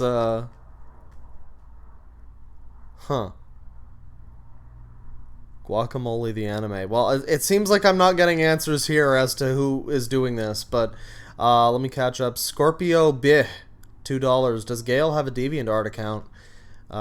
Thank you. I'm sure she probably does, actually, with all of her drawings. Maybe she just publishes them in books. I don't know. And then another $2 from Scorpio B. Size unzips balloon dick. Thank you. And if I missed any again, I will get to them at the end. Yeah, but I would like to find out who Terrance Jenkins was, because if you go back and watch the video, the first one that I did on her, she did talk to Terrance Jenkins over Skype, so he's a real person that has communicated with her, but it's very clearly a troll, and he kind of sounds like how I would imagine Banana Man at the Amazing Atheist guy sounds. He kind of sounds like how I would imagine he does, but I found out about the banana thing way before I had ever had any interest in checking out anything related to his channel, so it meant I always steered well clear of Amazing Atheist and anything Drunken Peasants related, I guess. And which I guess that includes this. So if it was one of them, I don't know if people in chat are saying guacamole because that's the name of the person who did it, or if it's just the new meme, like Voring the Necro Zoo cell. I don't know, but right. So Terrance, 16.5 places. What's wrong, Terrance? Brent said, my penis be white. I got some white man's penis. It's even oh my god. Oh no. Oh no. Is Terrance supposed to be like a stereotypical black guy? I'm sorry, there's like screaming happening outside, and there's like metal dragoning, yes. Wow, this is a great day for me trying to speak. Metal dragging in the halls. I don't know. It's quite the day here. But yeah, apparently, I guess my penis be white. I got a white man's penis. It's even circumcised. I guess Terrance is supposed to be like a racist depiction of a black guy or something. That's pleasant. Very, very pleasant. Voices around the room began erupting in fright as men all over experienced bizarre and frightening afflictions to their nether regions. My penis trilled like a frenzy woman. I don't know. I don't know what that sounds like, but yeah. Brent, our pastor and leader, as well as a damn good doctor, spoke. Well, what? You couldn't get bones? You couldn't get bones in your men's squad? You couldn't, come on. Everyone calm down. His face showed a struggle with his own pain. Man, please get to sickbay. Oh god. Terrance, unplug the computer now. But Gale, Terrance said. Wait, what? Oh, I guess he's talking. Okay. Brent leaned forward on the table to support himself, heaving in a big breath. No, trust me, this is for our own safety. Brent Spiner and Vladimir Putin rounded up all of the male church members at once to the infirmaries. The lines wrapped around the entire medical floor. I was toward the front. Brent worked a 24-hour shift that day, taking diagnostic inspections of the genitals of every man on board. Oh, I just realized you can't really read the whole thing because it's like cut off. Fucking hell. Hang on. This is a comedy of errors. Jesus Christ. We'll do this. And then just there you go. Just center it. We can just drop that. And let's, I guess, it's fine. It's fine. Just center. There you go. It's fine. Yeah, sorry for not being able to see the whole thing. It's a weird size on OBS. I'm not sure why. But we've got Brent and Hugh Laurie here. I am going to start skipping through this a bit. We've got Keanu Reeves' penis, long and bent, burrowed its way into his anus. Oh no. You're breathtaking! Gail's sister Sandra hijacked the ship's computers for 3 weeks from May to June 2014. We became impotent. So when she says hijack the ship's computers, I guess what she means is the sister tried to put her into some kind of facility or something like that, or gave her medicine or something. I'm guessing that's what happened when she is talking about hijacking the ship's computers. When we finally returned her to Church of Gale prison, we thought our humiliation ended. Imagine a spaceship ruled by a jealous sister. I mean, it wouldn't be any different, really, than a spaceship ruled by a jealous crazy bitch who's upset about the girl Matthew McConaughey's dating, and the That bastard Zack Knight had to help her somehow. I'd overcome the odds and leaped over mountains to become the world's comedic genius. Now, a balloon that squeaked between my legs ruled over my life and made me its slave. This is definitely somebody's fetish. At least Brent, Vladimir, and Terrance could write Gale, but men like me, lower ranked on the marriage list, got ignored a bit. This is fucked up. This is, like, really fucked up. What does that mean, lower ranked on the marriage list? I don't like that.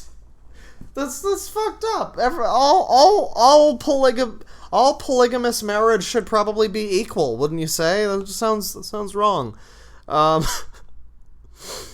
Where was I? Made it slave. Marriage list. Gail didn't know how I dreamed of her every day, and that Susan Schneider, who Jesuits forced upon me once I got added to Gail's list, made me shudder with her heart of ice. All Gale knew was that I belonged to the list of men who wanted to marry her. I had a hard time getting a woman to really love me, for reasons other than my money. But I'd observed Gale with Brent Spiner and Vladimir Putin, and saw her throw her reputation and life to the wind, and defend her men. This woman would never marry a guy for his money. After two fortune hunters who, once they got my money, broke my heart without a second thought. A woman like Gail, who married for love and manliness I valued above my life. For us famous and rich guys, most of the ladies out there only wanted our fortune, but Gail fell in love with our souls. I married my first two wives, committed to adoring and loving them, only to learn they'd viewed my love for them as a weakness to manipulate. Oh boy, you said it. When they said I do, love never crossed their mind. Until Gale, I felt inferior because I couldn't get a woman to love me. My fame was my curse. Women manipulated guys like me with love talk to get our money. Once they had our bank accounts, love went... Man, this is really talking some shit. If this is actually Robin Williams, who's supposed to be, like, the first-person perspective here, this is really shit-talking Robin Williams in kind of a fucking awful way, considering... I think when this came out, he had just fucking died. Until Gale, the women I placed my trust in deserted me like a diamond on a beach full of sand, with crabs picking away at the seaweed I drowned in. That's actually, congratulations, that's worse than the I hate sand line. Then I saw another drowning, a woman named Gale, and I was smitten. Gale stood by Vladimir Putin and Brent Spiner through the fires of hell, even when the Jesuits bankrupted her as punishment. When she realized that Jesuits forced wives onto her men, her heart leaped over their hell and consoled them with heaven. If Gale perceived that a Jesuit clone wife tried to smother us, Gale opened a window to give us air to breathe. If clone wives threw ice into our dreams, Gale melted the ice. Gale opened a window for our hearts, and we tumbled into it. I said, "Put me on the list." I knew this woman would marry me for my vastness alone. She warned us that though we were on the list, if she could not bond with us, she may not marry us. But she also promised that if she married, it would be one of the guys on the list. If her guy wasn't great, she'd rather stay single. Okay, Gerard Butler, we got the Putin and the Jesuit order. This is less interesting than the squeaky penis part, but... One vast woman adored our greatness when we found this rare soul. No longer would I throw my heart to the pigs. We installed Gale, our Catherine the Great, as the American Empress. American Empress. I thought that was American Express. To defeat the Jesuits. Okay. Gale and Brent, love story. The victims of cruel women. Everywhere they faked photos of me with Susan on the Jesuit-controlled news media. News of my wedding with the clone wife inundated press releases. When they couldn't get me to appear with Susan, they used Adobe Photoshop to make lies appear as truth. Once Jesuits put their bitch on you, you had her for life. They launched Laurie McBride onto Brent. Matthew McConaughey went through hell with Camilla Alvis. If I dared tell the truth that Susan Schneider obtained marriage to me by death rights, she continued the threats to maintain the marriage. Jesuits punished all the men on Gale's marriage list like this. I seemed to jump to Susan's every beck and call. This damned Jesuit clone wife who obeyed her master, Zack Knight. Right. Okay. I need to check you out. Gale was not in my arms. My wives started to humiliate me. The cobra's mouth. There's venom. Venom! I don't know what's happening. He unzipped his pants. It's awful. If I start thinking about Gale, I get aroused. When that happens, my penis steams like a tea kettle. Feels like it's boiling inside. Indeed, steam burst forth from his urethra. Then his erect penis screeched like a tea kettle does when it boils. Go to Brent now. Who is this? Tony Blair. Oh, poor Tony Blair. I guess it's a tea kettle because he's British. It was the middle of the afternoon. Tony walked into Brent's office. Hugh Laurie was also there. This is crazier than the Mike Love, John Stamos dressed as a cop story. I miss my sherry. Jesuits have a fetish. Oh God. Not even halfway through this. We got 50 cents penis. This is great. I live for these fucking descriptions right now. Right. I'm just kind of skimming through this because 50 Cent was ahead of me in line. It amazed me how Zack Knight caused us all to lose our spirit and feel like failures. I got used to hearing my penis squeak, and I wondered if I'd ever make love to Gale. In fact, none of us guys could make love to her because our penises didn't work. How could Tony Blair make love with a tea kettle? Hugh Jackman would kill his lover with his venom. Oh, that's why there was venom. Okay. Because he's Australian. I suspected something was going on with Vlad, but he was probably too proud to admit it. Brant's penis, fractured in 16.5 places, or pieces, was useless. Matthew's penis was almost a vagina. Gerard had a blackened stump of penis cancer. Oh, man. 50 Cent plopped toward Brent with caution. He hesitated, then unzipped. Careful. She's loaded. Brent and I laughed. 50 Cent's penis looked straight as a rod. It must have been stiff as hell. Brent brushed 50 Cent's penis to examine it. Then it fired .45... Well, that's not how you say that. It fired 45 millimeter bullets right at Brent. I jumped, and my penis squeaked like a frantic clown having a panic attack. So I get it. I'm getting what's happening. So the squeaky penis thing is happening because it's sort of like their stand. Like like Robin Williams is the class clown of the group, so he gets the squeaky clown penis. And meanwhile 50 Cent, he got shot 5 times or whatever happened to him, and so he's got the gun well, also he's a black gangster man, and that's probably as far as Gale's thought process went. But you see where she's going with it. It's like they really tell you a lot about the character. It helps them grow with time.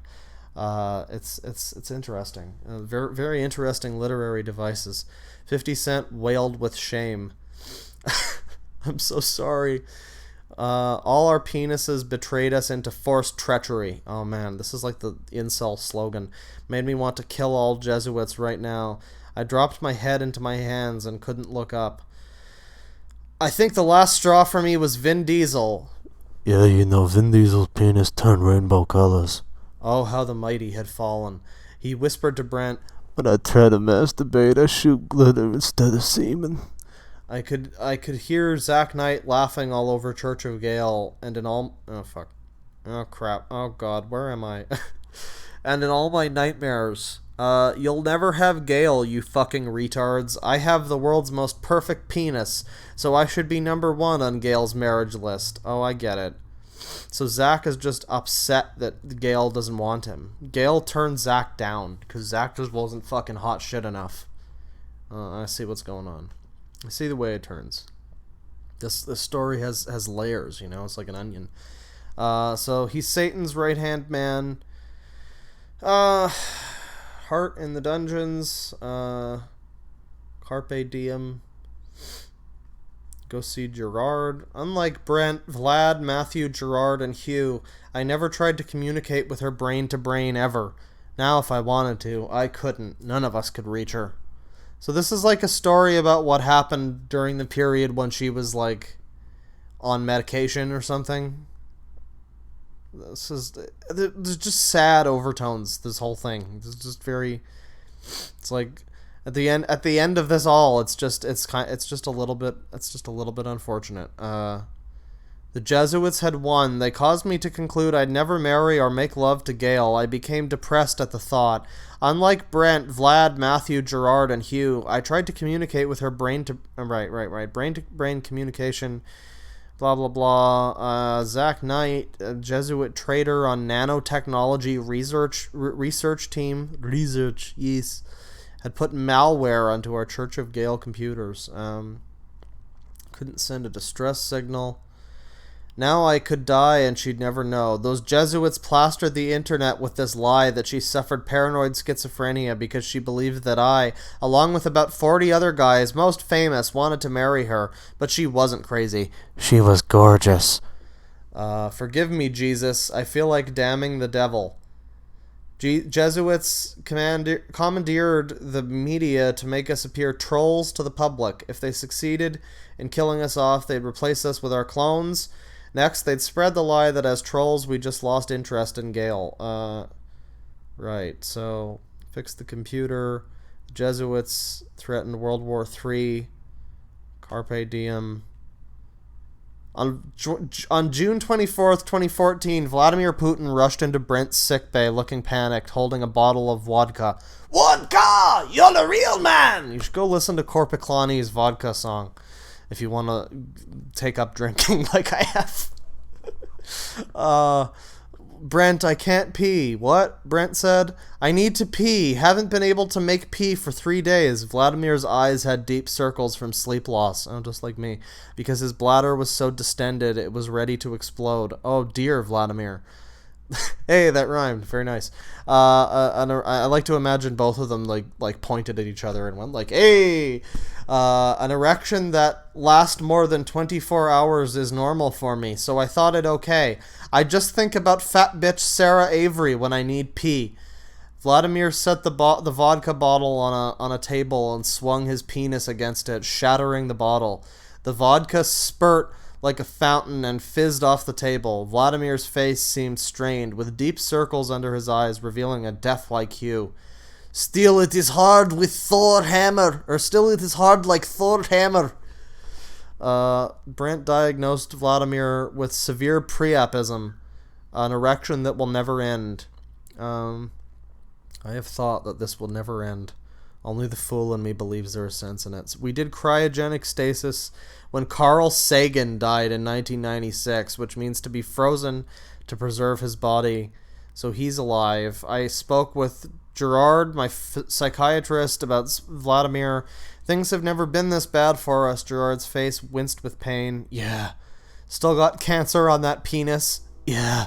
Gerard winced again. His voice came out like a rasp. Sorry that I can't be a better psychiatrist to you now. Right. Righto, Gerard winked at me. Do you think a wimp could survive this? I never made love to Gale ever. Kinda wimpy if you ask me. At least I've had some brain to brain with Gale. You know, I bet Gale gives good brain. What about carpe diem? I don't know what that is. That like a code word? Alright, how does this chapter end? Hang on. We have to trust Jesus. Alright. Where is that bloke? The Gale android. All of us men on Church of Gale spent an entire week going in and out of sickbay, but there wasn't much Brent could do because the malware in our computers caused all our maladies. We tried a system restore on the Church of Gale computers. Try syskeying the computer and lock the scammers out. It failed. I began to feel like I'd die with a balloon penis without Gale ever knowing me in any type of loving. In any type of loving. We learned that just about everything requires communication. The ship was trapped and could fly nowhere without casualties. Brent, Terrance, and Vladimir called a meeting and spoke to us all in sickbay. It was day 8, or June 29th, 2014. Terrance shook his head sadly, checking his penis every minute. Oh God, I still have a white man's penis. So what are we gonna do? Matthew McConaughey asked. Try flying a church spaceship city out of planetary orbit without letting NORAD know you ain't an ICBM, Terrance said. Yeah, I think they'll think we're an intercontinental ballistic missile, which is just what ICBM means. So thank you, Hugh Laurie. Yes, Brent said, but if we communicate at all in any manner with the outside world, our penis afflictions get worse. This is quite the pickle. I remember this episode of Star Trek. Matthew started crying. We all knew his penis had been replaced with a mangina. Can't we at least see Gail at her YouTube channel? She must be worried sick about us. We gotta land this craft somehow and get our computers fixed, Terrance said. We is over China right now, but to even land in Chinese airspace without radioing them in that you be landing in their airspace... God, I miss hearing from Gail, Matthew said. Can't we at least view her YouTube videos? Didn't he just say that? He just said that. What a fucking bitch. He really is a mangina. Brent shook his head with a frown. If anything goes out from Church of Gale to the outside world from our computers, it puts some of us at death's door. Just getting on the internet makes it worse. We can't go on like this, I said. We're all sitting ducks facing the Death Squad. Oh, the Death Squad. That sounds cool. Somebody has to get brave. My penis squeaked from all the excitement.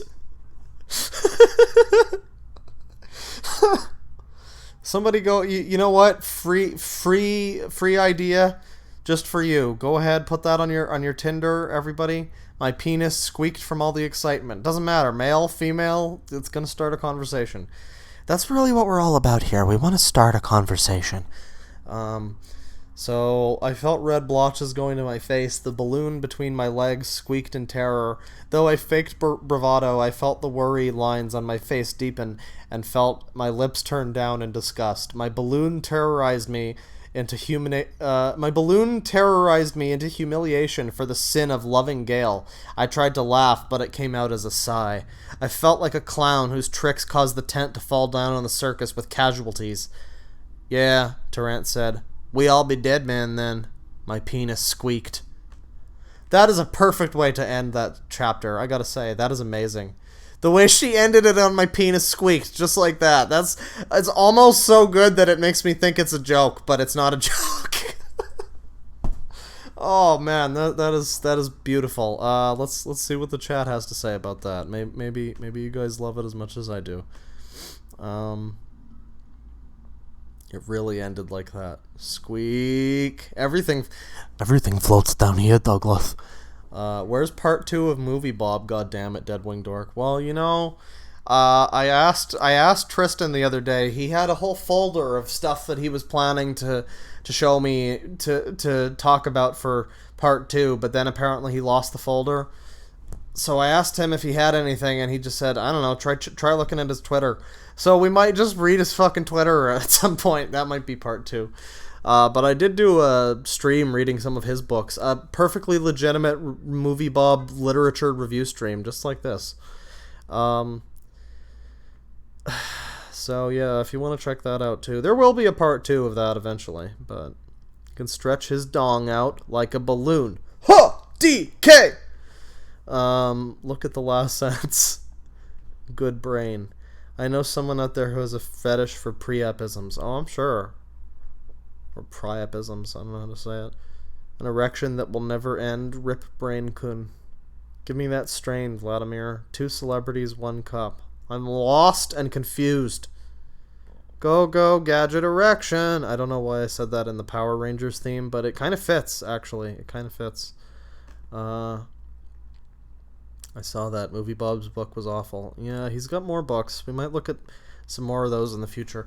I'm actually accepting open... If anybody in the comments or the chat or whatever wants to give me recommendations for terrible, like, cooking channels.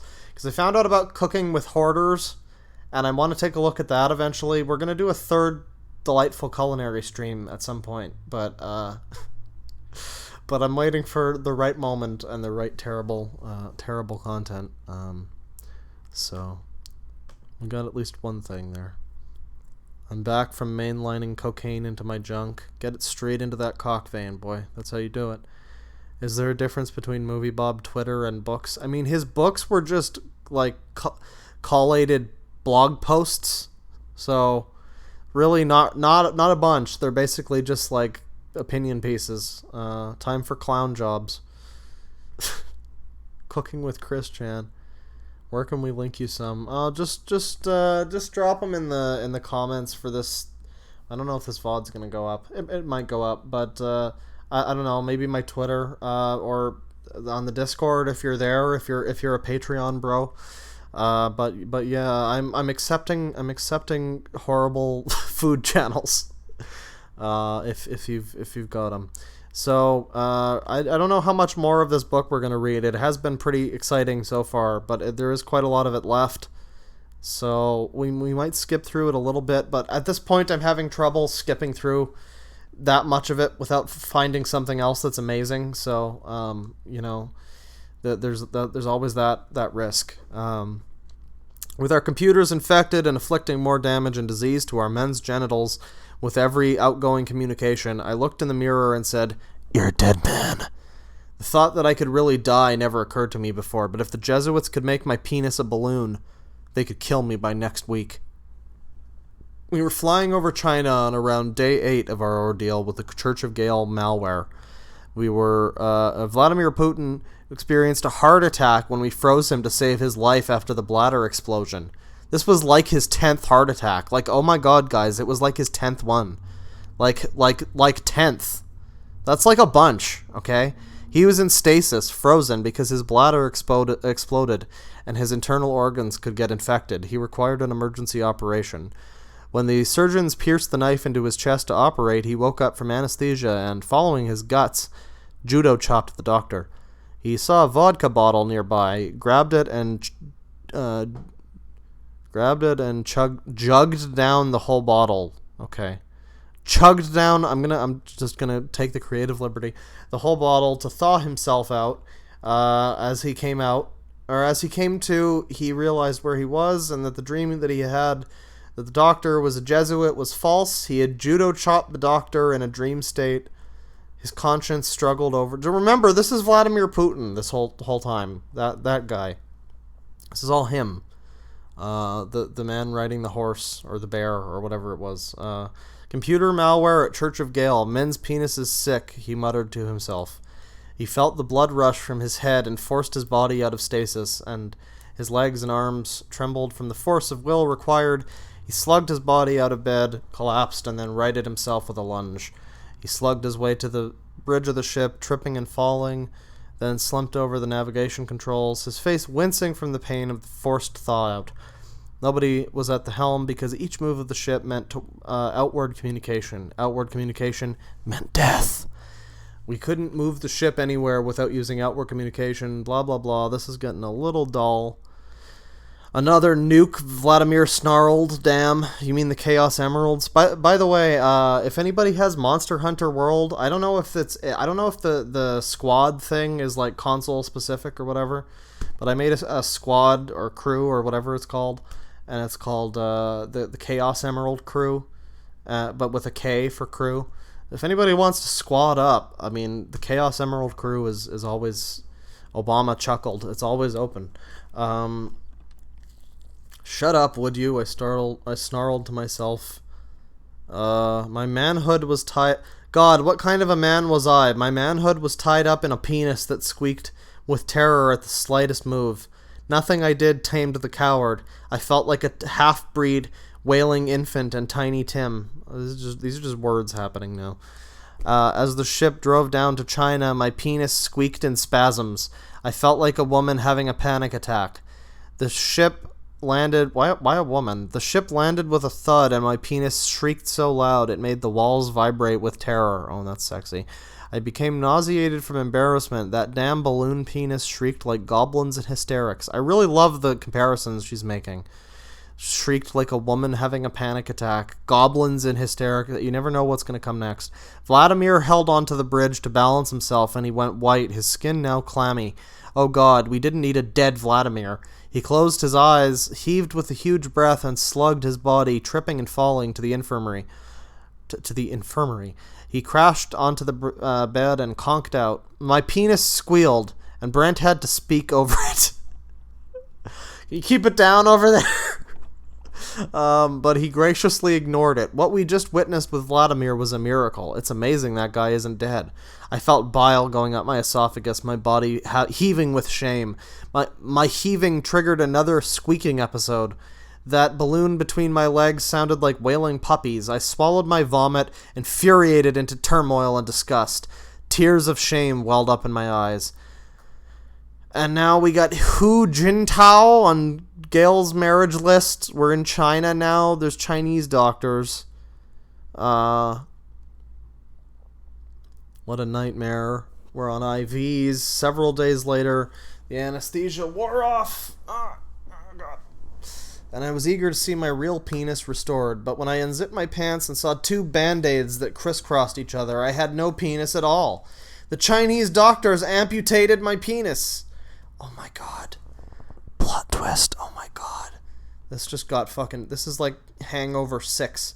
We all awakened at about the same time, and none of us, with the exception of Matthew McConaughey, had a penis. All of us had a crisscross of band-aids where our penises had been. Well, you know, they use giant balloon penises as aphrodisiacs in certain parts of the world, so that makes sense. What happened to our penises? The nurse quickly made our beds. White men's penis very valuable on black market. Oh, good. Vladimir seemed completely healed from his bladder explosion. The nurse giggled again. Chinese doctors did not mean to steal your penises, but when they see how long and beautiful your penis is, they jealous. So stole them. This is something fucking special. Stole them. Brent guffawed in disgust. They have no right to do that. She bowed and walked backwards. Our angry faces glared at her. Soup made from white man's penis is ancient medicine for virility. She giggled. Okay. I lifted the crisscross band-aids. Okay, well, this is... You can see where this is going. I'm gonna see if there's anything... Stop! Those penises don't belong to you! We saw several small penises, freshly amputated, about 2 inches long, lying on another table. The Chinese doctors laughed. When we have your big white Okay, I cannot do the voice. I'm sorry. I was gonna do a voice. We finally feel sex, their chief spokesman. We bang all sorts of women. Oh boy, I wasn't expecting this. This was not the gloves are off. You know what I mean? Like, no holds barred. Anybody. You got black stereotypes. You got Chinese stereotypes. You got fucking... Wow. This is something else. The Chinese doctors were corrupt, evil Jesuits. Susan Schneider. After learning how to do a sex change operation, it was a piece of cake for Brent to surgically reattach our penises to our manginas. The male version of a vagina. When it was my turn to be fixed, I was elated. My balloon penis was gone. Now we just needed to fix the malware at Church of Gale, so we could be sure we didn't have to endure a repeat of penis terror. See, now this is where the plot just gets a little boring. Like, you know in Dark Souls, when you get halfway through and you're finished Anne Orlando, and then it's just like, yeah, go do some shit, I don't know, whatever. And it's just like, it loses all its momentum. Well, now the immediate ticking clock thread is up, I don't know if I'm going to be as invested in the rest of the story. Her sister Sandra... grew a penis with semen during the ordeal and raped several women in Church of Gale prison. I knew one thing for sure. If I ever got out of this alive and with my real penis, I'd make love to Gale. You guys can take that quote too. If I knew one thing for sure. If I ever got out of this alive and with my real penis, I'd make love to Gale. I kept this to myself because I didn't want anybody to stop me. The only thing I regretted about the penis ordeal is that I never made love to Gale. The Jesuits would try to kill me for going after Gale, but for me, death was better than to die without having made love to Gale. Okay, we get the point. Gale is great. Everybody loves her. I was living on my knees. Right. Right, okay. Jesuits removed people's memories. Fox News. The mainstream broadcasts like Fox News. Isn't Fox News also Jesuit? I think they probably all are. I don't know. Carpe diem. The malware still whirled over Church of Gale, and we could not see Gale's face, hear her voice, or listen to her thoughts in her videos at YouTube or her emails to us. My dreams of Gale moaned through the night. Jesuits severed my jugular and I died. That's how I feel. I couldn't feel or see her. Fox News, CNN, and MSNBC. What does that have to do with anything in that paragraph? Oh, this one's really short. I cried myself to sleep every night dreaming of heaven. And the ghost of Carl, he approached my window. The other men on Gale's marriage list could still feel her or hold her in their dreams. For them, Gale was still real somewhere out there in that land of make-believe where she wandered. But for me, she vanished and I plunged into darkness. Was Gale real? Could she fill those depths in me that only heaven could fill?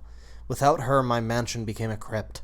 I wandered by my star on the Hollywood Walk of Fame and saw it vanish into the night.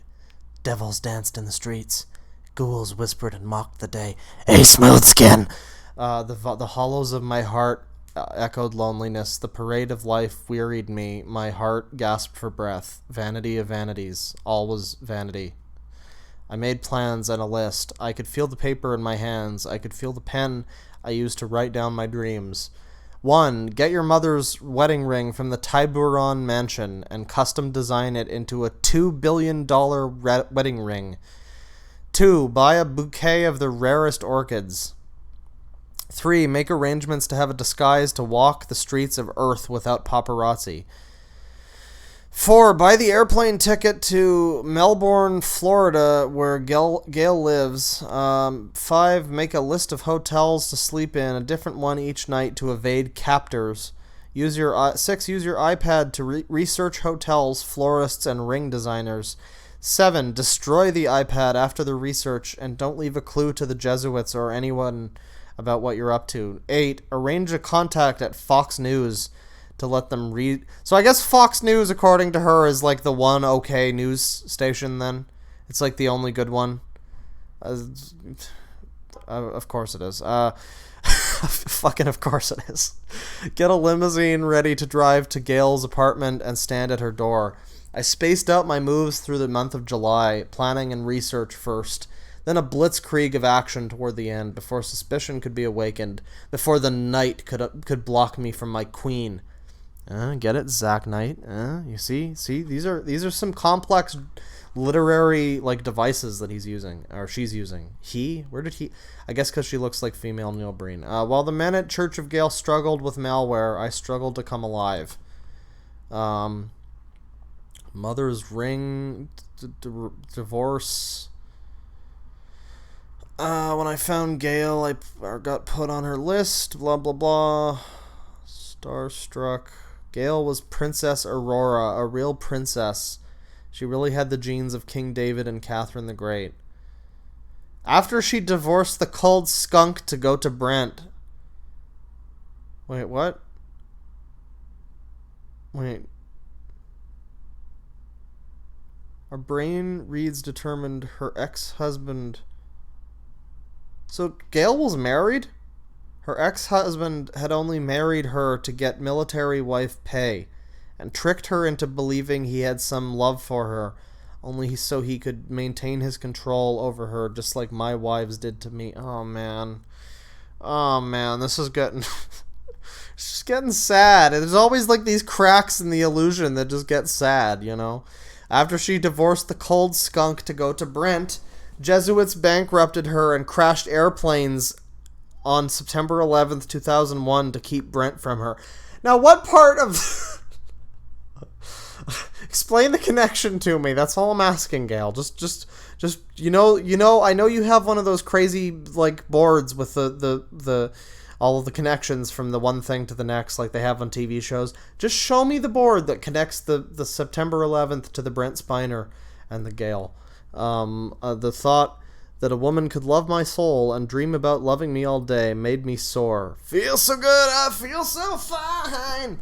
But with every fairy tale, there's a hitch. To gain Princess Aurora, you must fight the dragon. The prince could not have his princess until he battled Maleficent. We found a real princess, but needed to battle a real dragon. We decided to fight for her to the death. I jumped at the opportunity to be on her list because she allowed the world to read her heart and soul through her mind-reading scans. This woman was the real deal. For me, as a Hollywood star, fortune hunters roamed the earth. Zack Knight wasted no time to capture me and keep me from my princess. Within months, the press lies started. Jesuits deluged the internet and the tabloids with lies that I loved their agent, Susan Schneider.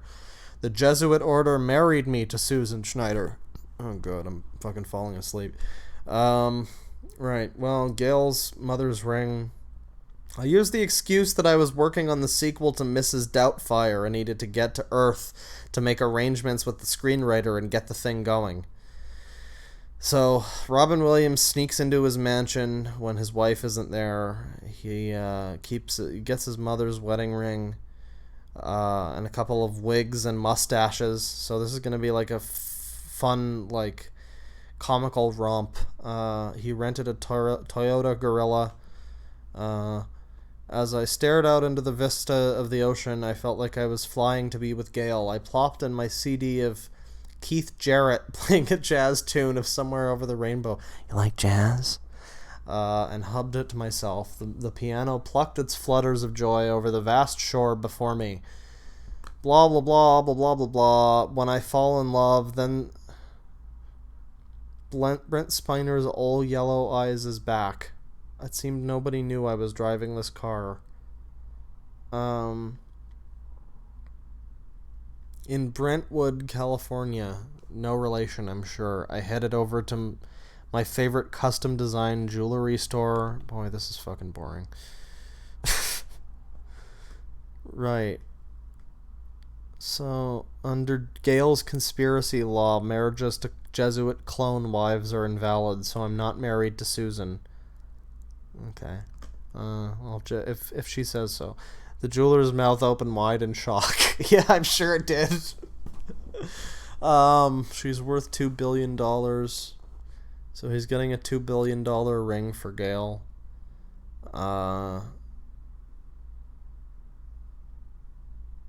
Just admiring this beauty.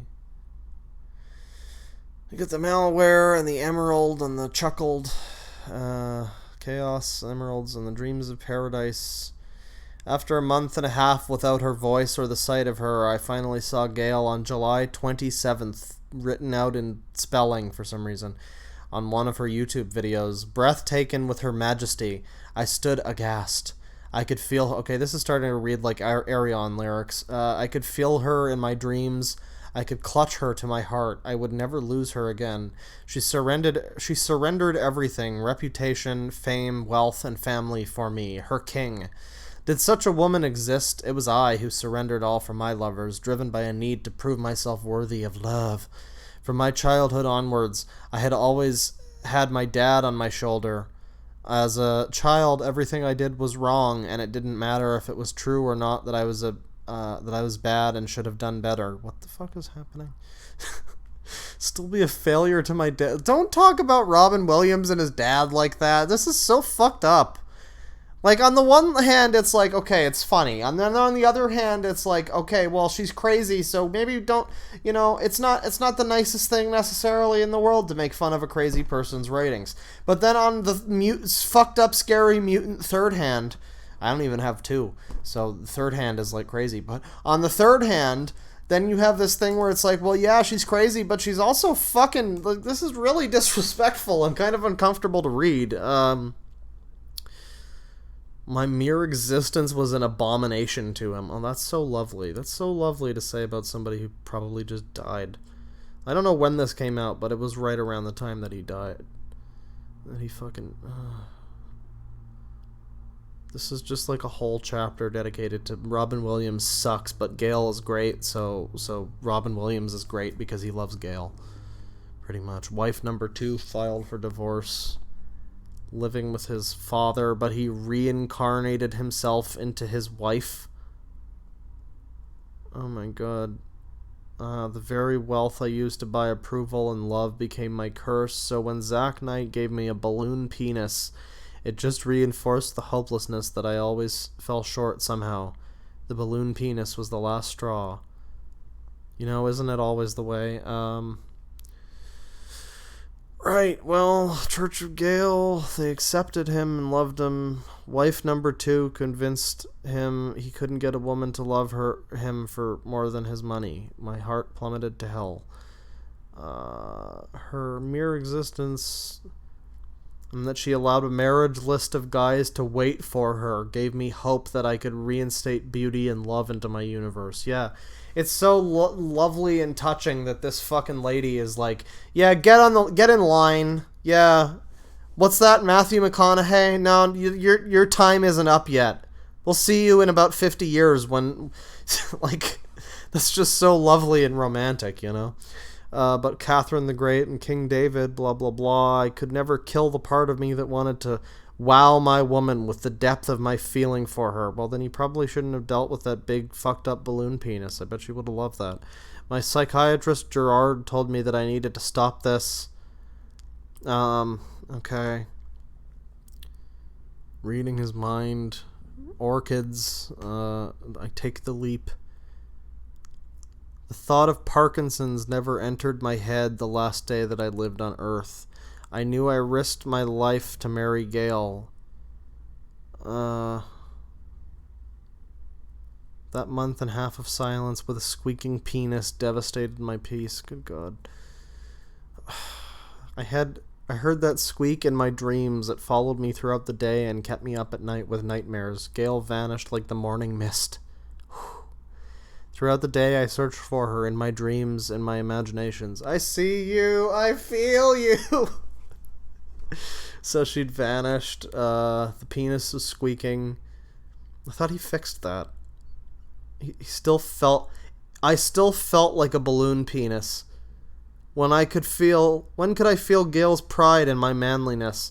But I kept running and slugging on that treadmill, and I couldn't see Gale. I could only see a balloon penis. So I get it. The balloon penis is metaphorical. I got it. I tried to shove Gale into my thoughts to feel like a man, but my nightmares of a squeaking penis still seemed more real than Gale. Right. I'm sorry if you're just joining us and I'm skipping over everything, but at this point I've read so much of this that, like, some of this is kind of having a null effect on me, and I'm trying to find the really good stuff, and I'm trying to get through most of it. Get the gist. Gale was a distant dream. The Jesuits wouldn't expect a guy to use a regular commercial airliner, or so I hoped. The Jesuits were simply not expecting me to do this.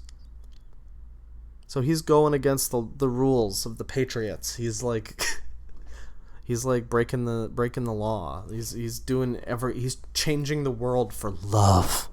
It's very romantic. Though it was true that Gale couldn't afford to eat out, it was also harder for Jesuits to poison home-cooked food. Oh, man.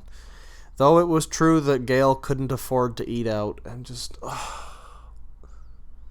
it's just so, like, intermittently sad. If it was sad the whole time, that would be different, but it's not sad the whole time. Most of the time it's hilarious.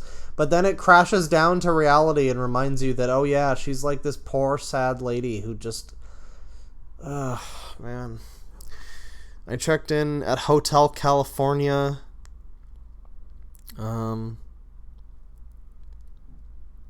I certainly would not make any reservation at Hotel California or with the airlines under the name Robin Williams, that's for sure.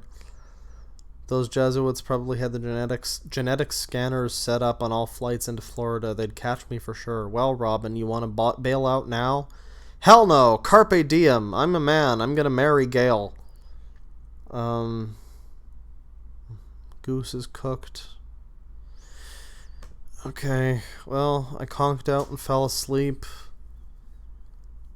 Headed to the airport to marry Gail. Mr. Williams, aren't you married to Susan Schneider? No, I'm not. I would answer. But wasn't there a picture of you and Susan together recently? We haven't heard of a divorce. That marriage was a fraud from the beginning. I've been engaged to Gail since 2010 and in love with her since 2008. How could you be engaged and we not know of it? It's been kept secret from the mainstream news media. Is Gail expecting you? Nope. Oh, so let's sum this up. Hang on. Oh, we got more pictures. Where was this? Where was this? Where the fuck? God damn it. Is Gail expecting you? Nope. I've been engaged to her since 2010. You might want to pick someone who knows. Mr. Williams, why are you marrying this lady? Because I love her enough to die for her. Oh, it's so fucking narcissistic and shitty. Like, Robin Williams died, so it has to have been for me. Gail Cord Schuler. I'm so great. I returned to my private suite at Hotel California. Divan. Again, I've never seen this word before, but it's, like, appeared 5 times in this fucking book. Swooped his hand over his iPad. It was 11 a.m. I booked a flight for that evening to arrive in Melbourne, Florida, on August 12th from LA. In case I had to cancel, I continued to use a masked credit card that changed its number for each transaction. The Jesuits knew about me now. He's going to call the Fox News station and make the announcement. Trustworthy Fox News, the most trusted... Well, wait, that's CNN, but Fox News is also bad. Each private suite was like a mini house with a living room area, a bedroom, a bath, small frig, you frigging frigs, microwave, kitchen sinks, dining room area. There was a view of the beach from my window with Venetian blinds. I paced the stone floor and prayed. Right, surveillance cameras. A surveillance camera. Looked at my watch. Time was around 2 p.m. Tom. Why, that's Robin Williams. To my amazement, one of the officers put a gun to Tom's head. Yeah, don't we know it, and you're going to report that he killed himself or we'll make you another suicide. It looked like my Jesuit clone wife, Susan, called the police and made up a story. But Jesus fucking Christ.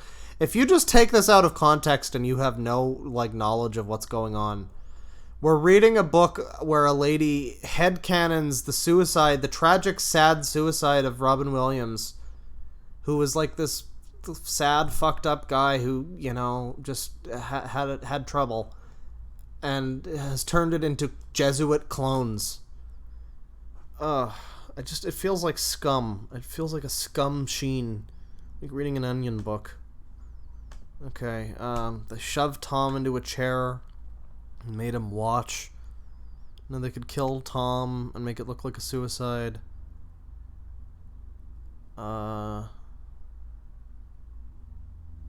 Shut up, the officer with the gun, blah blah blah. The bag was over Robin Williams' head. The leader laughed. He wants to die like a man. The scarf tightened around my neck and I gagged for breath. I fought for... What the fuck, dude? Don't write this. Oh, God. Now he's in heaven? I knew I would see Gale in heaven. Oh, my God. I don't like this. Gale offered me her arms. I saw Gale in her millennial form. Fuck off, you cunt. Jesus Christ. I don't even care if that's, like, mean. Or if it gets my fucking channel terminated. I don't give a shit. Fuck off, Gale. I don't care if you're crazy. You don't write that kind of shit about somebody. Fucking hell. Alright, great. Happy fucking ending. Gale and Robin Williams are together. All he had to do was fucking have his suicide faked by Jesuits. And his evil Jesuit wife. Right, okay. Gale's stepfather, who went to heaven on March 12th, 2014. Well, that's sad. Vladimir Putin grieves over his wife's death. Rule 13. What is that? So, like, did she think that was Rule 34 and that's like porn? I don't... What's going on? Jesuits murdered... Right, we heard about that one. King David of Israel. Jesus says this portrait is very accurate. I'm sure he wouldn't have looked any less white than that. I'm sure. Certain. Somebody from Israel would have looked just as European in face as this man does. Right. Korean singer Soo-young as opposed to Japanese Jesuit Rule 13. What the fuck? So Rule 13 is a character in her head, and it's like a fucking... It's a Japanese Jesuit. Did she get the idea from, like, Kingdom Hearts? Oh my god. So I guess Korean lady here is one of them. Oh god, this is so fucking... Ugh. It just feels like scum. It just feels like a scum sheen. Right, well that was her books, I guess. Those are the two that Ames89 in the chat have provided for me. Has provided for me, rather. I don't know. Do we want to watch some of her videos? I'm kind of getting fucking... Like, I'm emotionally beat down by these books. Let's take a look. Let's look at the chat here, see what's going on. F for the death of literature. I have no idea what this story is even about because you showed up late. Well, don't worry, you lost out on nothing. Gale is the love child of Justin RPG and Alex Jones, pretty much. Go off. Gale is a millennial. Robin Williams was just some sad guy with some problems. Claw 2019. Well, you know what I mean. He had fucking problems. He had issues, and it doesn't deserve to be fucking written about like this fucking nonsense. Gale is all about the respect. Gale is really going there. Those Jesuits. Drake and Josh, except my nigga Dreezy is just Adobe After Effects into every frame. Let me kiss your sweet sleepy head, Claw. Well, that's fine if you want to. I don't know.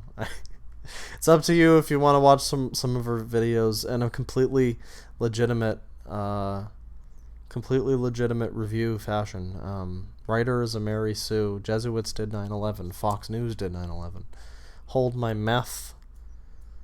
This went left. Dragon Quest has changed. Okay. Watch the children's book with the cat. Yeah. Gale's rejection was the final nail in the coffin for Williams. Restaurant! F for face cream. I don't want any more of her. You know, I think Ugly Biscuits got it right. I don't know. I think I'm good. I think maybe we might look in the future. Maybe she'll do another video about me and it'll be wonderful. But for now, we are young. Let us stay in the sun and count every beautiful thing we can see. Let's take a look at the super chats here. See what I missed out on. I'm sure I missed a couple. I caught up on a few. James Stevens, $2. Hey DD, the love of my life just broke my heart. Oh, I'm sorry, but just feel that's a terrible thing, and I've been there. Just feel better that you're not married to a plushie, or married to a bunch of celebrities who actually don't love you and are married to real women who do love them. Just feel good about that, you know? You're in a better position than some people that we've talked about. Mevolander with £5. Is it Soros or Coke money? Soros is the Jesuit one, so maybe. Yeah, you know, I'm one of those Soros shills. I'm a paid-for stooge. What can I tell you? There's nothing in my contract that tells me that I'm not allowed to tell you this, so it's fine. Yeah. What up, Soros, my man? Hit me up with them paychecks, homeboy. Hurry up and wait with $2. Why has God forsaken us? Zara with $2 slips into Claw's G-string. Good boy. I don't know what I do to deserve this, but thank you. Hurry up and wait. $2. How has she avoided a straitjacket this long? Hurry up and wait. $2. I am a Jesuit priest here spreading the word of Lori. I think I read that one already. And, yeah. I love the nation of Israel with $2. Let's be honest. The Jesuits are running the... Okay, well, thank you. And then I think I read the two here from Scorpio Bich for $2 each. And then finally, Liebshin Talks with $10. I love you, BB. Liebshin is love, Liebshin is life. I will buy your channel and rename is my big A page. Gail will make you her lover, Baba Baba Baba Boo. Well, all right then. So now that we're all caught up, thank you everybody for joining the stream. This has been fun. Thank you to Gail for making the lovely video in response to my videos. In all honesty, I don't know what to tell you, Gail. I'm sorry. I'm not funded by Google. I'm not funded by the Jesuits or the Laurie McBride. She's pretty hot, though. I wouldn't say no to her. I wouldn't turn her away out of bed. But yeah, I don't know. If I had the secret under the table Jesuit money, then I would not be in this apartment building right now. I would probably be living in a golden mansion shaped like one of Dan Aykroyd's vodka skull bottles. Because I don't know. It would just be a golden skull, but I would tell people, no, it's shaped like his vodka skull. You have to understand. So yeah, that was the stream. We read a couple of her lovely books. A perfectly legitimate literary review stream. Not bullying whatsoever. By no means. I don't think I said anything too bullying. I called her a cunt, but like that was only because she was being heavily disrespectful to somebody who, at the time that book came out, I'm pretty sure had very recently committed suicide. And yeah, I don't know, that just rubs me the wrong way. So yeah, I hope you guys enjoyed. We might take a look at some more of her videos at some point in the future. I don't know. I don't really like picking on somebody who's this crazy. Like, at the end of the day, she's just a more or less harmless lady, but it's, I don't know, like, it's entertaining to just look at, observe, as I said in the video, the first one I did, you know, just observe. It's okay to make fun of horribly crazy people on the internet as long as you're just doing it in a peaceful, passing fashion, and you're not actively being a dipshit to someone. Like, I remember hearing people... with Terry A. Davis, people kept fucking with him. Like, people kept pretending that they were... There was some lady that he was, like, had a crush on, and a bunch of people from fucking 4chan were like, haha, we're gonna pretend to be the lady and send him emails or whatever. And, it just fucked with them, and you don't do that. You don't do that to people. Like, they're just crazy people. They've been dealt a shitty hand as it is. They don't need, you know... They don't need extra assistance from outside sources, and I feel like that's kind of what's happened with Gale in the past. I don't know. I'm just chronicling the things that are going on the internet, you know? And, yeah. Anyways, thanks again, and I'll see you guys next time. Squeaky Jesuit penis.